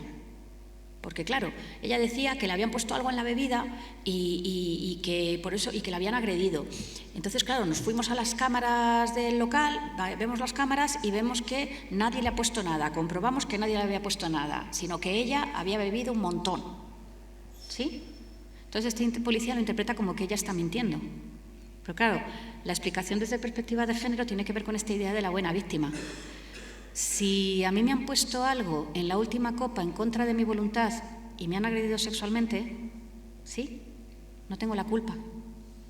Pero si yo he bebido de forma que no me acuerdo de nada, la culpa es mía que me he puesto en riesgo. No sé si esto tal cual. De hecho, no hacemos más que decirle a las mujeres, por ejemplo, cuando estamos trabajando con mujeres en situación de alta vulneración, que no voy a decir vulnerables, sino de alta vulneración, que las han vulnerado muchísimo, no hacemos más que decirles no te pongas en riesgo. Tenemos que empezar a hacérnoslo mirar un poquito como profesionales, porque en definitiva le estamos responsabilizando a ella, o sea que yo entiendo nuestro ánimo y nuestra intención de proteger, no sé si me explico, que venimos desde ahí de no te vayas a estos sitios, pero bueno, yo aquí también hago una pequeña llamada a que está operando el trauma, están operando muchas cosas, ¿vale? Con respecto a cómo se comportan las mujeres y la falta de autoprotección. Dice, ya, pero es que tienes una herida con patas, andando, ¿vale? Lo digo por explicar un poquito. Y el tema de decirles no te pongas en riesgo o te estás poniendo en riesgo, no sé si veis que es lo mismo, esta idea de la buena víctima en la que es ella la responsable de haberse metido en esa situación. ¿Lo veis? Esta idea de la buena víctima, cómo está operando. Entonces, sumado a lo de violencia simbólica, que ahora lo explico más claramente, ¿vale? Yo esto lo digo muy abiertamente, tranquilamente, me está dando un sofoco, ¿vale? Cuando me veáis así, que necesito socializar esta... Es que estamos muchas veces en situaciones públicas, hacemos como que no pasa y está pasando, se pasa mal, para las que lo estéis atravesando. Solidaridad. Bueno, a ver que se me pase un poco. Vale, entonces, esto que os estaba comentando de la idea de la buena víctima, de hecho, las sustancias funcionan mucho en este sentido. Esta doble penalización la encuentras también en etapas adolescentes. Si tú, un chico adolescente, digo en las chicas, porque voy a explicarlo en contraste con los chicos, un chico adolescente empieza a tener malas notas, empieza a tener comportamientos disruptivos, si fuma o bebe o fuma cannabis, la culpa es de la sustancia, por eso se comporta así, como que explica y exculpa su comportamiento. Tenemos unos carteles ahora mismo en la Comunidad de Madrid que hemos vuelto a los años 90 y la culpa de todo la tiene la droga. Hay un chaval que aparece que ha destrozado la habitación y la culpa ha sido de que ha fumado cannabis, ¿vale? Es esta lógica que subyace, ¿sí? Si una chica adolescente empieza a tener comportamientos disruptivos, por ejemplo, pues eso, ir con hombres más mayores, que por cierto ahí está recibiendo violencia, pero vale, empieza ella a irse con hombres más mayores, empieza a tener, pues pasarse noches fuera de casa, si además consume, es una mala chica, por eso consume. O sea, el consumo es como que se explica desde el comportamiento desviado de la mujer. ¿Se ve esto que estoy comentando? ¿Vale? Doble penalización social y moral en el uso de sustancias. Entonces, este recrudecimiento de la idea de la buena víctima es muy importante porque con las mujeres que usan drogas vuelvo a esta idea de que es su culpa ser agredidas, ¿sí? La violencia simbólica la explico brevemente con un ejemplo. Voy sentada en el metro y tengo enfrente dos señoras mayores de 70 y pico años, ¿vale? Entran dos chavalas adolescentes con un cinturón muy largo, que es una minifalda, ¿vale? Muy cortita, top, melenaza, y ellas, claro, adolescentes, pues, ¿sabes? Se las ve, tal, no sé qué. Bueno, las señoras que tengo delante, míralas, luego dirán que las violan, van provocando. Que lo oyeron las chicas, lo oí yo y lo oyó todo el vagón. ¿Esto os parece violencia de género? Pues vamos a reflexionarlo un poquito. Yo hago 3 preguntas. ¿Quiénes violarían a estas chicas en caso de violarlas? Hombres, ¿no? ¿Me entendéis? O sea, esa es la violencia de género. Ellas están hablando de la violencia de género que consiste en esta violencia sexual, violación. ¿Sí? ¿Se ve esto? Vale. Segunda pregunta. ¿Qué están haciendo con ese comentario esas señoras? Míralas, luego dirán que las violan, van provocando. Culparlas no es el mecanismo que más me interesa, que sí, pero ¿qué están haciendo con ese comentario? Míralas, luego dirán que las violan, van provocando. Naturalizando, justificando, como van así vestidas. O sea, el proceso el mecanismo de culparlas está, pero me interesa más, para lo que vamos a explicar, el de naturalización. Como vas así vestida, te ha pasado eso. ¿Lo veis? Vale, tercera pregunta. Que, por cierto, perdón, antes de que se me vaya. Nosotras o nuestras madres diciéndote de forma súper amorosa, hija, cámbiate que me da miedo de que te pase algo, también es lo mismo que han hecho las señoras, solo que las señoras han sido muy desagradables, por eso nos resulta violento.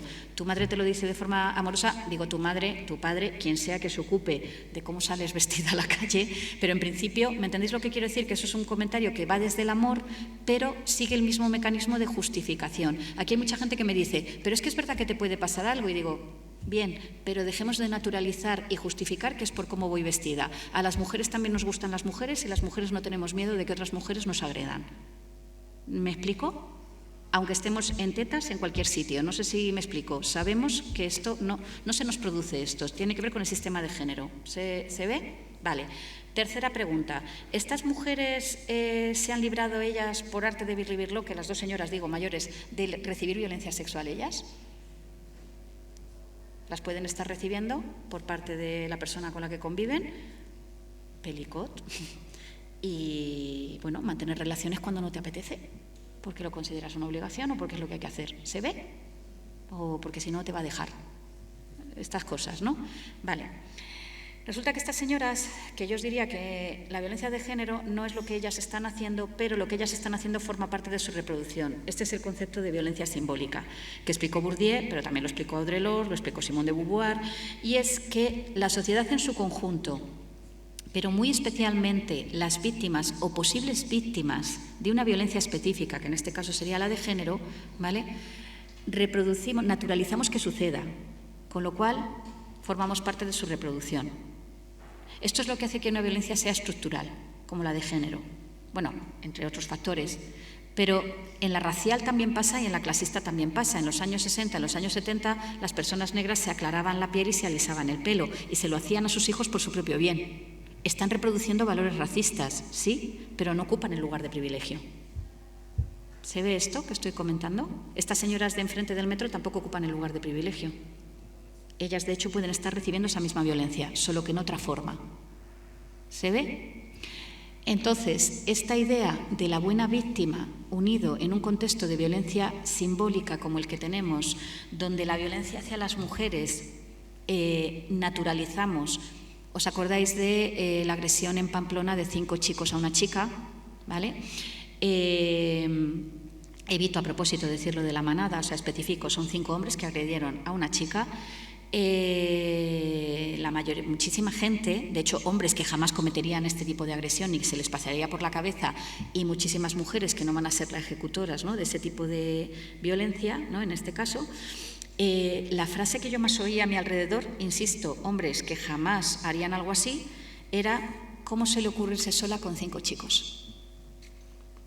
Porque implica un riesgo. No sé si lo veis, que hablamos mucho de no todos los hombres, pero a la hora de, que esta es la esquizofrenia, y perdóname que utilice la palabra un poco así a la ligera, ¿no?, con todos mis respetos al sufrimiento psíquico y la salud mental, pero es la cosa de, no todos los hombres, tal, pero, bueno, pero ten cuidado de quién, de los hombres, no sé si esto se ve, es como, se nos educa en eso, ten cuidado, no vuelvas sola, tal. ¿Cómo se le ocurre irse sola con 5 chicos? Si un chico está solo con 5 chicas, no hay idea de riesgo. O es un machote que ha triunfado o es maricón. Perdonadme el insulto, pero lo digo a propósito. ¿Se ve esto? O se le baja o ocupa el lugar de macho, pero en riesgo no está. ¿Se ve? ¿Vale? Entonces, esta idea de la violencia simbólica, unido a la buena víctima, yo aquí sí que lo utilizo a propósito, porque en el caso de las mujeres que usan drogas, hay un recrudecimiento de la idea de buena víctima. Es lo que os decía de esta chavala que se despierta y como ha bebido ella un montón, la culpa es suya por haberse puesto en riesgo. ¿Lo veis? Me voy a otro caso, la mujer de 67 años. Esta mujer estaba en tratamiento por alcohol desde hacía 5 años, ¿vale? Mantenía una muy buena relación con el CAD porque cada vez que tenía alguna recaída, era una mujer con periodos de abstinencia y recaía, y la buena vinculación con el CAD hacía que volviese, o sea, no desaparecía del centro de atención a las adicciones. El caso es que yo voy a hacer grupos de mujeres desde perspectiva de género en tratamiento, todos los años a los CAD. Esta mujer era la segunda vez que participaba en un taller. La pasada vez no vino a todas las sesiones, pero este año sí. En ese taller estábamos trabajando una dinámica que ahora luego os explico también brevemente porque quiero haceros una pregunta. Es una dinámica en la que, es una pirámide en la que las mujeres escribimos violencias que hemos podido recibir o que pensamos que se pueden recibir por razón de género, ¿sí? Puedes hablar en primera persona si estás además en un grupo en el que estemos preparadas para manejarlo, si no, no se hace, ¿sí? Y entonces ponemos las violencias en un papel que en esa pirámide lo que hacemos es que colocamos, los papelitos además van con blue tack porque a veces lo vamos a mover de sitio. Ponemos arriba en la cúspide de la violencia las más graves, ¿sí? Y abajo las menos graves. Y entre medias vamos gradando. No hay criterios de gravedad, los vamos decidiendo. Si yo os tengo que preguntar criterios de gravedad, os tengo que preguntar lo más grave que se os ocurre que se le puede hacer a una mujer, ¿qué colocaríais arriba en la cúspide de la pirámide? Asesinato, violación, por ahí he oído también, ¿sí? Como que arriba se nos ocurren asesinato, violación, maltrato psicológico, físico, ¿lo veis? O sea, como que la cúspide queda claramente para cuestiones muy graves. Violencia vicaria, o sea, aparece y se coloca en la pirámide arriba del todo. ¿Lo veis esto? Vale. Yo normalmente, con el tema de violación, ¿vale? Hablo de agresiones sexuales dentro de la pareja, porque la violación remite a otro imaginario, ¿vale? Agresiones sexuales dentro de la pareja, y hablo también de mantener relaciones cuando no te apetece. En ese mantener relaciones cuando no te apetece, me dice una chica hace muchos años, que estaba en el grupo, que estaba esta mujer de 67, dice, pero es que si no te apetece y tu chico te insiste, pues a ver, y tú al final te dejas, pues hombre, llamar a eso agresión tampoco me parece. Vale, no lo llames agresión, esto se llama entrevista motivacional, voy a explorar posibles malestares. No es que yo esté de acuerdo, es que si yo le digo que sí que es una agresión, estoy confrontando, ya me ha dicho que no. No sé si lo vemos, ¿vale? Tengo que buscar otros caminos. Entonces le digo, vale, no lo llames agresión, pero ¿te puedo preguntar algo? Sí, claro. Yo me preparo el terreno de la pregunta, claro. Le digo, me has dicho que como que te dejas, que te insiste y te dejas. O sea, no es en plan, estás ahí, estrellita, ay, estoy cansada, hazme lo que te dé la gana. No, es una cosa como de que está insistiendo, tú finalmente accedes, tal. ¿Cómo te encuentras cuando esto sucede? Como que exploro posibles malestares. Si ella me llega a decir que genial, no hay nada que explorar, pero me dice, bueno, mal, regular, la verdad que no me encuentro muy bien. Chicas, ¿os pasa más? Sí, tal. Bueno, hay un momento en que ella llega a decir que se siente sucia. Bueno, ahí corto y le comento, ¿te imaginas que a ti te apetece tener relaciones y a tu chico no? Que te apetece un orgasmo, lo más grande, y a tu chico no. A ver, es que si no se le levanta no hay nada que hacer. Mío, no necesitas un pene erecto para tener un orgasmo. Tal. Empezamos a hablar de un montón de cosas, del dildo, ¿qué es un dildo? Tal. Cualquiera que hubiese entrado en ese momento estábamos hablando de clítoris, estamos hablando de relaciones de otra manera, pero para situarlas en el tú lo vas a hacer, te vas a frotar contra él hasta que, bueno, tú vas a hacer lo que tú quieras con el cuerpo de tu compañero. ¿Lo veis esto? Y ella misma, hay un momento que dice, pero es que si él no quiere, no le voy a hacer eso, ¿no? Le cae. Vale, es en ese momento que esa señora de 67 años se queda así y dice, es lo que me sucede con mi exmarido. Y es como, perdón, mi exmarido, que aprovecha de mi alcoholismo y hace de mí lo que quiere. Claro, le pregunto y resulta que el exmarido lleva entrando en su casa desde que se separaron. ¿Cuándo se separaron? Con 40 años. Y este señor lleva 27 años entrando en casa de esta señora cada vez que quiere a abusar sexualmente de ella. ¿Sí? ¿Pensáis que esta mujer tiene un problema de alcohol?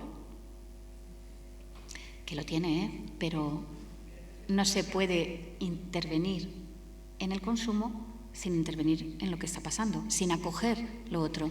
Pero ¿sabéis qué pasa? Que en 5 años, con un muy buen trabajo por parte del CAD, porque por eso no deja de estar en el CAD, porque es el único sitio donde ella se ha sentido aceptada a pesar de ser alcohólica, no sé si me explico lo que estoy diciendo, ¿sí? Porque allí no se juzga su consumo, pero no ha emergido el tema, no emerge el tema, no sé si lo he dicho bien la palabra verbal, emergido, pero bueno, no emerge el tema de la violencia sexual porque no tiene los marcos de interpretación para entender que esto no debería estar pasando.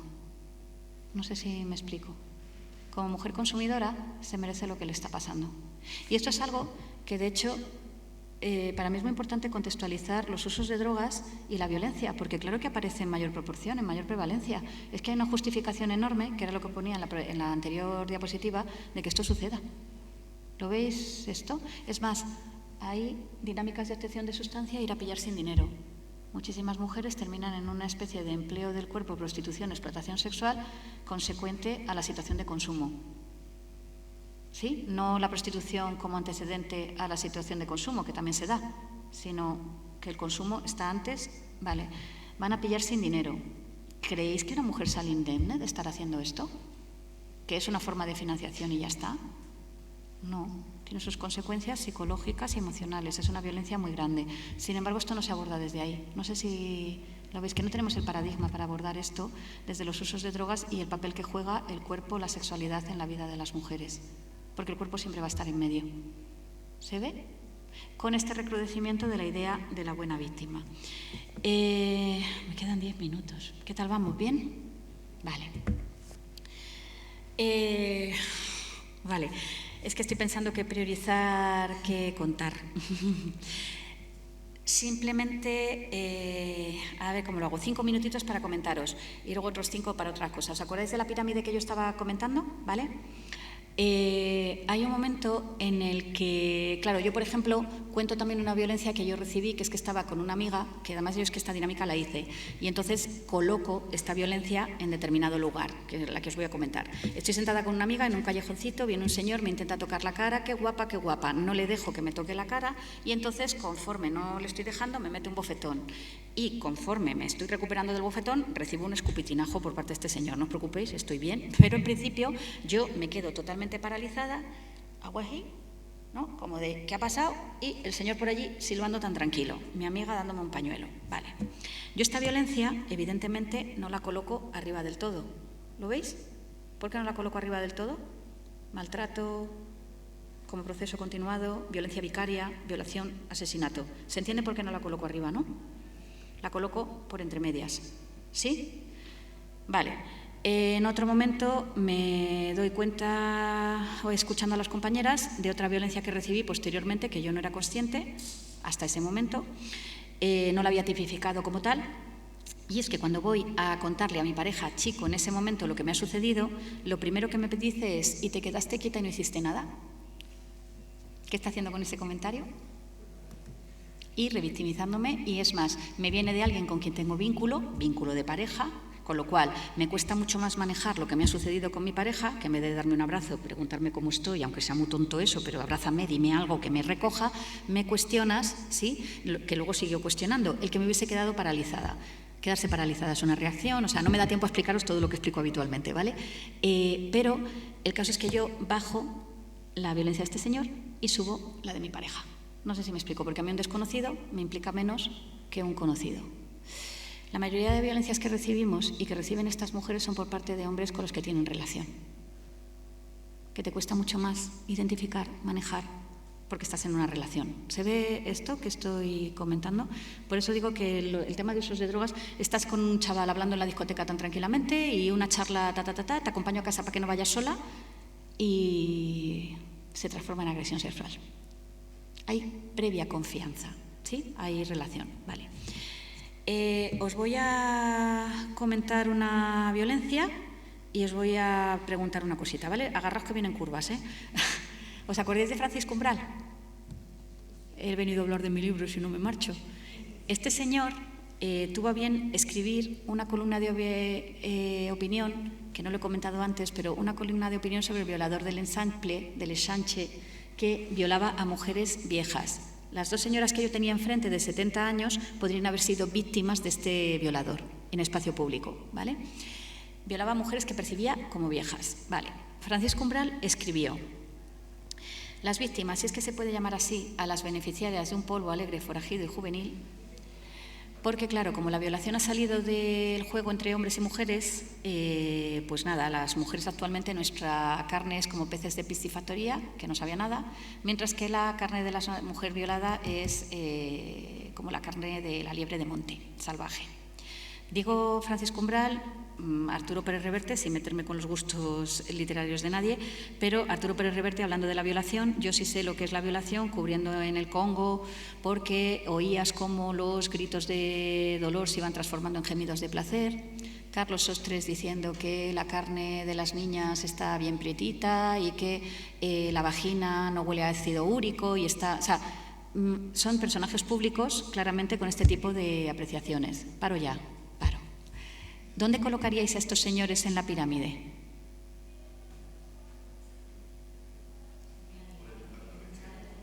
Arriba, porque tiene mucha repercusión. ¿Sí? ¿Sabéis por qué hago esto? Que lo hago también por contextualización y en las formaciones lo hago de forma un poco más brusca. Pero, o sea, entiendo, ¿eh? Y vamos a ir a por la responsabilidad de lo social. Se lo publicaron en un periódico de tirada nacional, estos siguen escribiendo, todo, o sea, sí. Pero si yo lo estoy colocando al lado de violación, maltrato físico, maltrato psicológico, asesinato, que lo otro lo estoy leyendo, ¿sí? ¿Me puede provocar una reacción traumática? Por supuesto, sobre todo si he sido víctima de violación y precisamente del violador del Ensanche, ¿sí? Pero lo estoy leyendo. ¿Qué estamos haciendo al colocarlo ahí arriba? Con las otras violencias. ¿Perdón? No darnos cuenta de... O sea, que ahora te cojo lo que has comentado y gracias por intervenir. Pero al ponerlo aquí arriba, sin darnos cuenta en un acto de violencia simbólica enorme, le estamos quitando toda la gravedad y lo que supone en la vida de las mujeres haber recibido estas violencias. Nos extrañamos porque las mujeres no nos vienen a cita, nos extrañamos porque las mujeres no tienen comportamientos de autoprotección, nos extrañamos por un montón de cosas. Pero es que cuando tú llevas 27 años siendo agredida por tu marido, cuando tú llevas, pues eso, violaciones o vas a pillar, las mujeres hacen un montón de cosas en situación de consumo que no harían si no estuviesen en situación de consumo.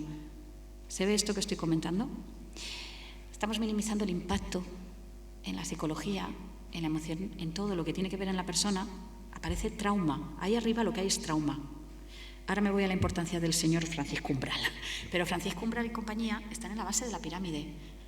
Todo lo que está en la base de la pirámide, claro, yo os preguntaría, ¿la línea de la tolerancia social dónde debería estar? Abajo, que no se tolerase nada. ¿Dónde está? Súper elevada. Todo lo de abajo es la norma. Todas vivimos cuestiones, a lo mejor nos han dado un bofetón y un jupetinajo, pero os han seguido, os han acorralado, no sé si me explico, distintas situaciones que luego las compañeras lo hablarán mucho mejor, de uso de contexto de sustancia recreativo y que aparezca violencia, que te la comes, tú estás tan tranquila y ojalá fuese que te estás comiendo solo lo que te apetece consumir, no sé si me explico, es que aparece violencia, ¿sí? Pero estas violencias que están aquí arriba, puedes tener la suerte de transitar la vida y que no te haya pasado, porque son excesos a la norma. La base sostiene los excesos a la norma, pero no podemos meter todo en el mismo lugar desde la indignación porque perdemos de vista la gravedad de lo que está aquí arriba. ¿Se ve? Y las consecuencias que tiene para el comportamiento de las mujeres. Claro que no vienen a cita, claro que un día te dicen una cosa y otro día te dicen otra, claro que vienen borrachas en el fin de semana a la casa de acogida, porque han sido víctimas de violencias muy graves y aparece el uso de sustancias como estrategia de afrontamiento de la violencia. Es una estrategia y una respuesta muy desadaptativa en términos psicológicos, ¿sí? Produce muchos problemas, pero a ellas les sirve. ¿Lo veis esto? ¿Vale? Oye, pásame a la siguiente diapo, porfa, que quedan 3 minutos el caso. Bueno, era 1 hora, ¿no? Lo que tengo que estar. Sí, vale. Vale, vamos a seguir avanzando a la siguiente, porque esto yo me lo tengo que saltar. ¿Qué pasa? Que cuando además luego aparecen situaciones de prostitución, calle, sin hogar, ahí ya sí, lo siento, pero estas mujeres están en situaciones de violencias gravísimas, el 100% de ellas. En mujeres en situación de sin hogar, sin techo, lo que aparece es la violencia sexual. La prevalencia es del 100%, la violencia sexual, ¿sí? Y sin embargo, seguimos sin tener espacios de protección que no supediten la protección a la abstinencia. Y para mí esto es grave, porque muchas mujeres no van a poder mantener la abstinencia, o no es su momento, o no es lo que van a poder realizar, y eso no significa que no tengan que ser protegidas o que puedan tener espacios de cobijo frente a la violencia que reciben, que están sufriendo. ¿Se ve esto? ¿Vale? Tenéis, como decía la compañera, múltiples publicaciones donde esto se argumenta. Quiero revisar un poquito porque me queda 1 minuto, pero en principio todo esto... Uye, ¿puedes seguir avanzando? A ver... Vale, espera, la anterior, por favor. Esta. Todo esto está escrito en lugares donde podéis verlo, porque ya se me acaba el tiempo, pero es la cuestión importante de ver cómo la sexualidad además es ese eje de vulneración y de poder, porque a mí me ha pasado de estar en espacios donde de repente ves a una chavala que le está practicando felaciones a 5 chicos en el salón, delante de todos los demás, tal. O las 2 mujeres que os hablaba al principio, una de ellas decía, a mí me respetan, no me entran los otros chicos. La de los 17 chicos con 2 chicas, ¿sí? A mí me respetan, no me entra. Ella igual que yo, que iba vestida como un saco de patatas para estar lo más asexualizada posible, como educadora jovencita que era.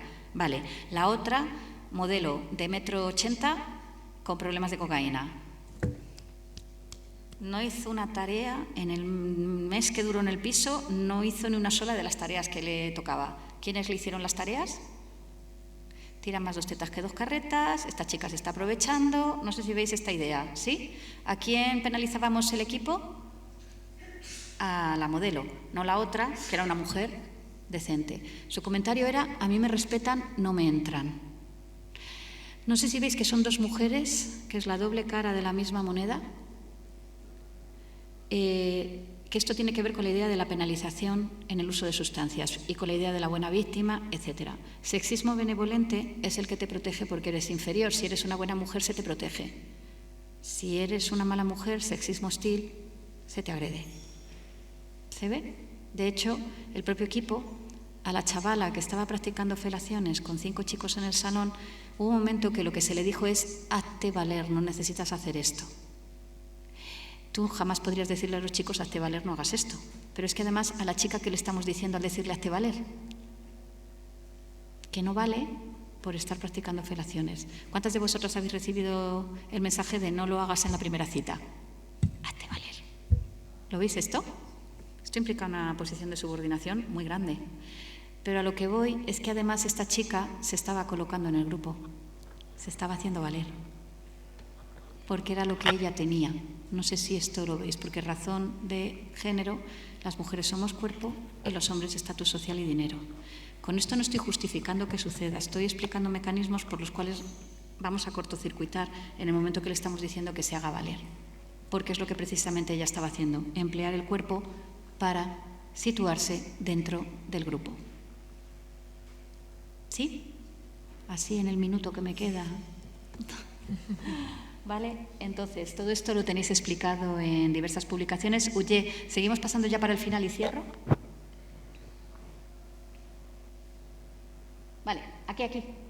Hay múltiples publicaciones en la página web de las compañeras también, en drogasgenero.info. De hecho, está más actualizada que la mía, que a mí no me da la vida para actualizarla. Pero tenemos bastante material editado, hay manuales de intervención, de poder cambiar la mirada, y en breve va a salir también publicada una investigación por la Delegación del Gobierno contra la Violencia de Género que deposita la atención precisamente en las redes de atención de violencia, y desde el Instituto de Adicciones de Madrid Salud también se ha hecho un documento que, con una muestra muy pequeñita, pero creo que salen cuestiones cualitativas importantes, que deposita la atención en la red de atención primaria de salud y servicios sociales. ¿Por qué? Porque necesitamos empezar a actuar desde lo que comentaba la compañera, ¿no? De esa porque claro, yo diría interseccionalidad, pero también decías interdisciplinar, ¿no? Que de alguna forma podamos verlo desde las distintas disciplinas, integrando realmente, porque no podemos seguir parcelando. A ti te ha costado despatologizar, yo no sé decir desparcelar, a las mujeres en las problemáticas. No podemos seguir. Infancia, por ejemplo, es súper importante, poder trabajar también con usos problemáticos de sustancias que no tienen por qué conllevar un abandono o un desamparo del menor. Puede haber situaciones de riesgo, pero ninguna mujer que le digas que si no deja de consumir puede perder la custodia, va a dejar de consumir, porque el consumo es con lo que gestiona el malestar. No sé si me explico. Lo que hace es recrudecer la situación de consumo, ¿vale? Bueno, no sé, muchas cuestiones en relación a la violencia sexual. No sé si hay alguna cosa que... Pero vamos, que estaría, que llevo ya 1 hora y 3 minutos, 4. Gracias.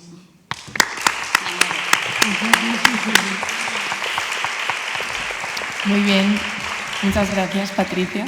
Como siempre, pues ahora podemos abrir el espacio a preguntas. Tenemos, como vamos un poquito más de tiempo, unos 10, 15 minutillos.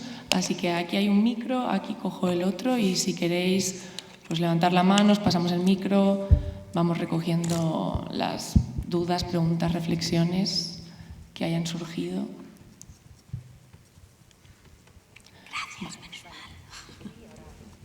Hola. Hola. A mí me gustaría que profundizases un poco en... que se me ha quedado ahí una frase de que es una violencia el que las adolescentes o las chicas estén con chicos más mayores que ellas. Porque a mí me pasa, o sea, yo trabajo con adolescentes y es que es lo habitual que todas estén con chicos más mayores, sí. Y cuando tú les preguntas dices que es que los de su edad no son maduros y que por eso están. Entonces, cuando es una decisión, bueno, pues libre, y cuando... ¿Por qué consideras que es violencia el que estén con...? No, que entran, he comentado que entran en prácticas de riesgo a edades tempranas, para las que por mucho que estemos maduras, ¿sí?, que se dice que maduramos antes, o sea, no he hablado de ello como violencia en sí mismo, sino que entran en prácticas de riesgo a edades muy tempranas, tanto de consumo de sustancias, porque los chavales con los que están más mayores pues ya tienen las prácticas de consumo instauradas, y las prácticas sexuales también. O sea, yo tengo una hija de corazón que ahora es mayor, pero con 13 años de repente me viene que está con un niño de 19. Sí, entonces claro, yo reflexionando con ella y con sus amigas, porque yo lo que hacía era adoctrinar a las amigas, no, es broma, pero que sí que trabajaba con las amigas también el tema un poco de ver un poco qué sucede, ¿no? Entonces yo ahí ya te digo que no lo califico de violencia en sí mismo, de hecho no lo he hecho en ningún momento, pero sí que entran en prácticas de riesgo. De hecho, muchas de las amigas de mi hija de corazón andaban, fíjate, teniendo prácticas de penetración anal, porque sí que tenían muy metido en la cabeza que no había que desvirgarse. Por ejemplo, ¿me entiendes a lo que...? O sea, y ahí sí hay unas prácticas de riesgo y de violencia. Ahí sí. Entonces sí, lo de las decisiones y todo esto, que eso sí que, si no te importa lo de las decisiones libres, claro, es que no se trata de cuestionar qué deciden o tal, sino mirar y poder ofrecer espacios de reflexión un poco de por qué decidimos las cosas y en función de qué, ¿no? Y claro que van con chicos más mayores, y es que se nos conduce a esos desde peques. O sea, que también hay toda una socialización que está generada y que creo que es importante reflexionar también con ellas, pero no desde un punto moralista o de que es violencia en sí, ¿vale? Porque no conduce a ningún lado, se te van a negar. Cuando digo esto de cómo se genera, te pongo otro ejemplo paralelo, ¿vale? Yo me he tirado la infancia sin bikini, ni se estaba ni se le esperaba, en la playa, imagino que muchas de vosotras también, y hoy día las niñas pequeñas te están pidiendo bikini, te lo piden ellas. Eso no se genera, no viene innato. Y vas además a los centros donde venden, vamos, a los sitios donde venden bikinis para niñas, y todos con relleno. Porque las tetas para dar de mamar no, pero para sexualizar No sé si me explico, a edades muy tempranas. Y esto se ha generado ahora. Yo hace 20 años, 30, 40, estábamos sin bikini, ¿me explico? Entonces, ¿cómo se genera el que las niñas, cada vez a edades más tempranas, estén yendo con niños más mayores? Que es que ahí las diferencias son grandes. Y sí hay prácticas de riesgo, sí las hay. Vale. Gracias. Creo que intervenir grupalmente puede, de forma reflexiva y sin infantilizar, sin el adultocentrismo que nos caracteriza, puede ser muy, muy potente. Bueno, lo veo, vaya que puede cambiar. Gracias. Hola. Joder. Hola. Buenas. Yo he estado muchos años trabajando en un recurso mixto residencial, en una comunidad, Sí. Mixto con las comillas que ponías tú, ¿no? Bueno, ahora mismo creo que hay 2 mujeres en el centro de 24 personas que hay ahora mismo allí. Y con lo de el nivel de gravedad de las diferentes violencias, yo me he encontrado que era muy frecuente encontrarnos con también, o sea, no solo personas que habían sufrido, sino también victimarios, ¿no? de todo tipo de violencias. En mi experiencia, menos frecuentemente las más graves, pero muy frecuentemente las que se podrían considerar más leves cuando estábamos ordenándolas, ¿no? Entonces, mi pregunta es, porque a mí esto me resulta siempre muy difícil abordarlo, ¿cómo se puede también incluir a los hombres que en estos contextos son mayoritarios en el trabajo de la violencia sexual en un contexto mixto en el que ellas están Claro, es que, minoría, ¿sabes? claro, estás planteando la pregunta de cómo interpelarlos o incluirlos a ellos y tal. Lo que pasa es que aquí hay una reflexión, un melón grande, que es que como trabajamos, que por eso yo, perdonad que no termine la frase, pero es esta interpelación también a las redes de violencia, etcétera, porque es donde las mujeres van a ser atendidas en condiciones de seguridad. Cuando digo seguridad es sin chicos. Porque esto que tú comentas, una mujer con un historial de violencias graves a sus espaldas, de violencia dentro de la pareja, de violencia sexual, mismamente esta chica, que os lo he contado muy por encima, pero normalmente en los cursos lo explico con todo lujo de detalles. Esta chica venía de ejercer la prostitución desde los 15 años, iniciada por su madre. Estamos hablando de un abuso sexual a edades tempranas. ¿Lo veis esto? ¿Vale? Ingresa en el recurso con 19. ¿Creéis que para ella ha sido terapéutico ingresar con ese historial de violencia en un recurso mixto mayoría hombres? No le ha ofrecido el espacio de recuperación o la oportunidad de espacio de recuperación que ella necesitaría, porque se está invisibilizando totalmente la violencia sexual. O la violencia dentro de la pareja, o la violencia, y esto es lo que nos pasa en los espacios mixtos. Que de alguna forma, claro, se concibe el tratamiento de adicciones como si en el tema de las mujeres no tuviese que ver con todo lo que entraña la violencia. Con lo cual, son espacios de no seguridad y no terapéuticos. ¿Vale? O sea, yo esto hace 25 años tenía mucho cuidado a la hora de afirmarlo, pero es que hoy día lo afirmo, pero además porque traemos toda una trayectoria de evidencia en este sentido. No es porque nos haya dado un aire o estemos sesgadas. Esto para empezar, ¿vale? Que ahí creo que hay que darle una vuelta, porque se habla mucho desde las administraciones de no duplicar recursos, o luego cuando tienes recursos específicos no se llenan las plazas. Claro, duplicar servicios, no se llenan las plazas. Claro, si no hay perspectiva de género, es por eso que no se llenan las plazas.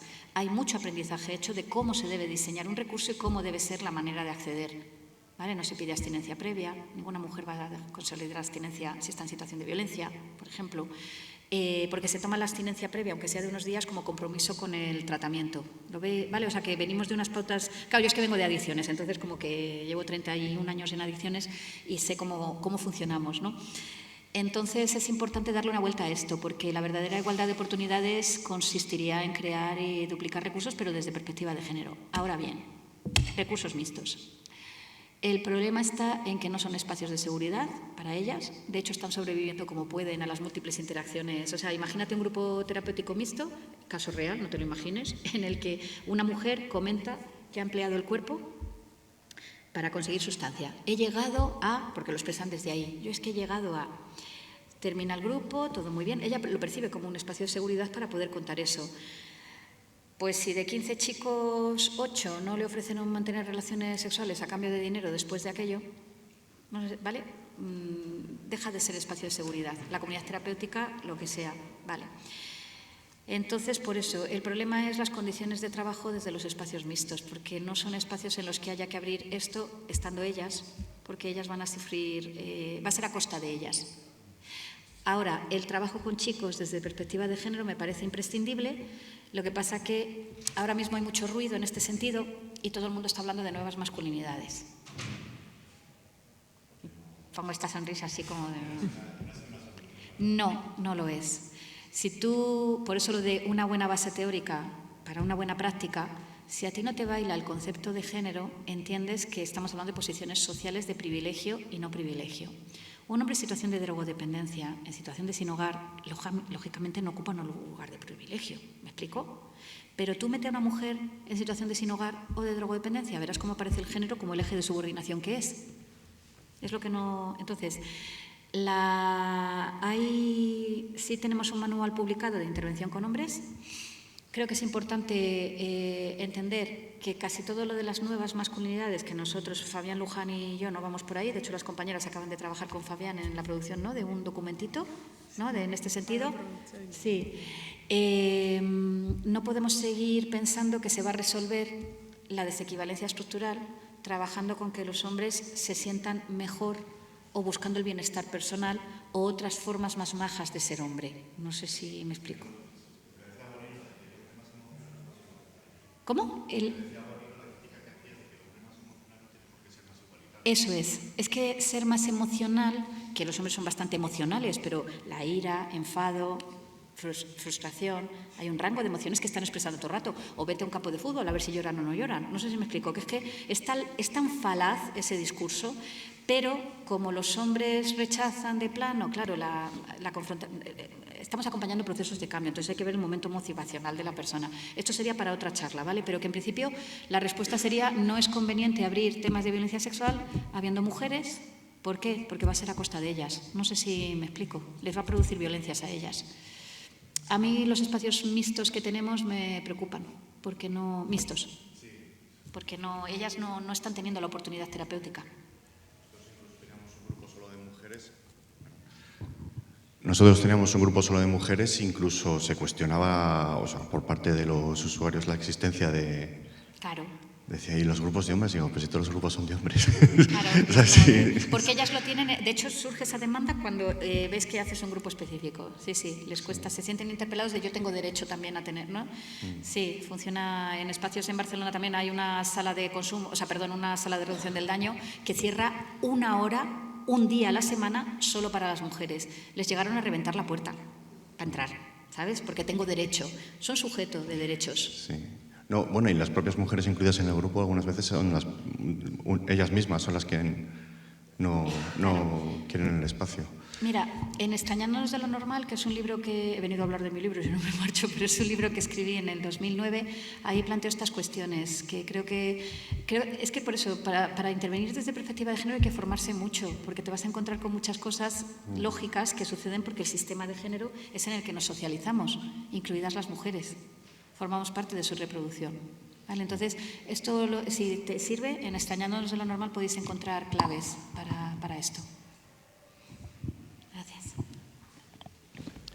¿Más preguntas? Sí.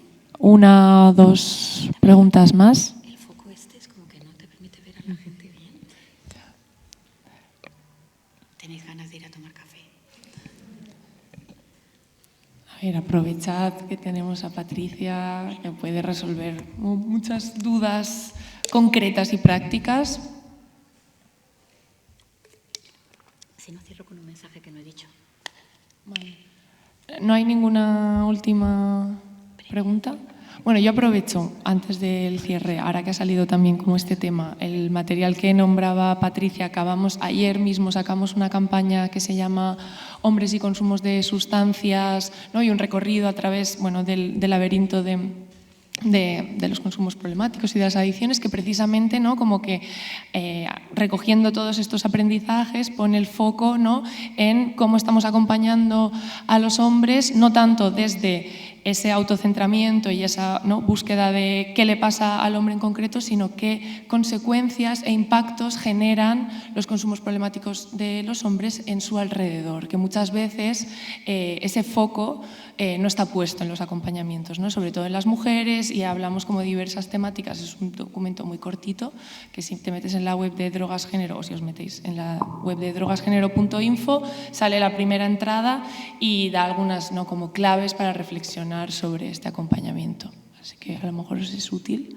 Sí, que yo ahí también comentar que tenemos eso, el manual de hombres y adicciones, intervención con hombres desde perspectiva de género, que precisamente lo que planteamos, y bebemos de Luis Bonino, Susana Cobas, etcétera, para plantear una intervención, porque yo muchas veces pregunto en los centros de tratamiento, ¿no?, porque doy formación a equipos, ¿no? ¿Tenéis grupo de género con los hombres? Sí. ¿Trabajáis prevención de recaídas? No. Se trata de incorporar perspectiva de género al trabajo de adicciones. O sea, que esto es interesante, porque si no los chicos, claro, van a decirte, ¿qué haces? Yo no he venido aquí a trabajar igualdad, pero igual que a las mujeres, claro, no, para trabajar violencia, tal, es que te van a negar, claro, porque vienen a trabajar tratamiento. La cuestión es que lo que sostenemos es que el tratamiento, los espacios de reducción del daño, tienen que estar atravesados por estas cuestiones, ¿vale? Pero el manual también, Hombres y Adicciones, lo tenéis tanto en su página web como en la mía, que viene metodología. De hecho, hay una dinámica que es la del laberinto, que es muy interesante a realizar con los chicos, por si te sirve. Pero muchas veces se nos va hacia lo de las nuevas masculinidades sin querer, porque es que es lo que hay. O sea, yo en el 2009, que escribí un manual entonces, me chirrió completamente lo que había, pero no tenía el bagaje teórico que tengo ahora, teórico y práctico. Sí, por eso. Entonces es que con ese bagaje teórico, ¿qué vas a hacer si resulta que la masculinidad es un factor de riesgo para los chicos? ¿No? Mueren más, tienen más accidentes, tal. Si tenemos esa concepción, estamos errando. Ahí no estamos hablando de género, estamos hablando de otra cosa, pero no de género. Vale, ahí de verdad que yo creo que es importante poder... Vale. Y nada, simplemente volviendo a las mujeres, que me resulta muy interesante por eso, el poder cerrar diciendo que no hay que patologizar las respuestas de las mujeres. Están haciendo lo que pueden, como pueden, en situaciones de violencia muy graves. El uso de drogas aparece como estrategia de afrontamiento, pero es que además el uso de drogas lleva a situaciones de mayor penalización. ¿Sí? Entonces, un poco cerrar con esto para que nos quedemos con la idea de que hay que poder acompañarlas de otra manera, desde otros lugares. Un poco más... pues eso, menos punitivistas. Cuando digo punitivista me refiero a menos penalizadores de la situación de consumo. No juzgar la situación de consumo porque está jugando un papel en la situación vital que ella tiene. Vale, desde ahí. Sin más. Muchas gracias. Pues vamos ahora a la pausa café y volvemos sobre las 12:10. ¿De acuerdo? Muchas gracias.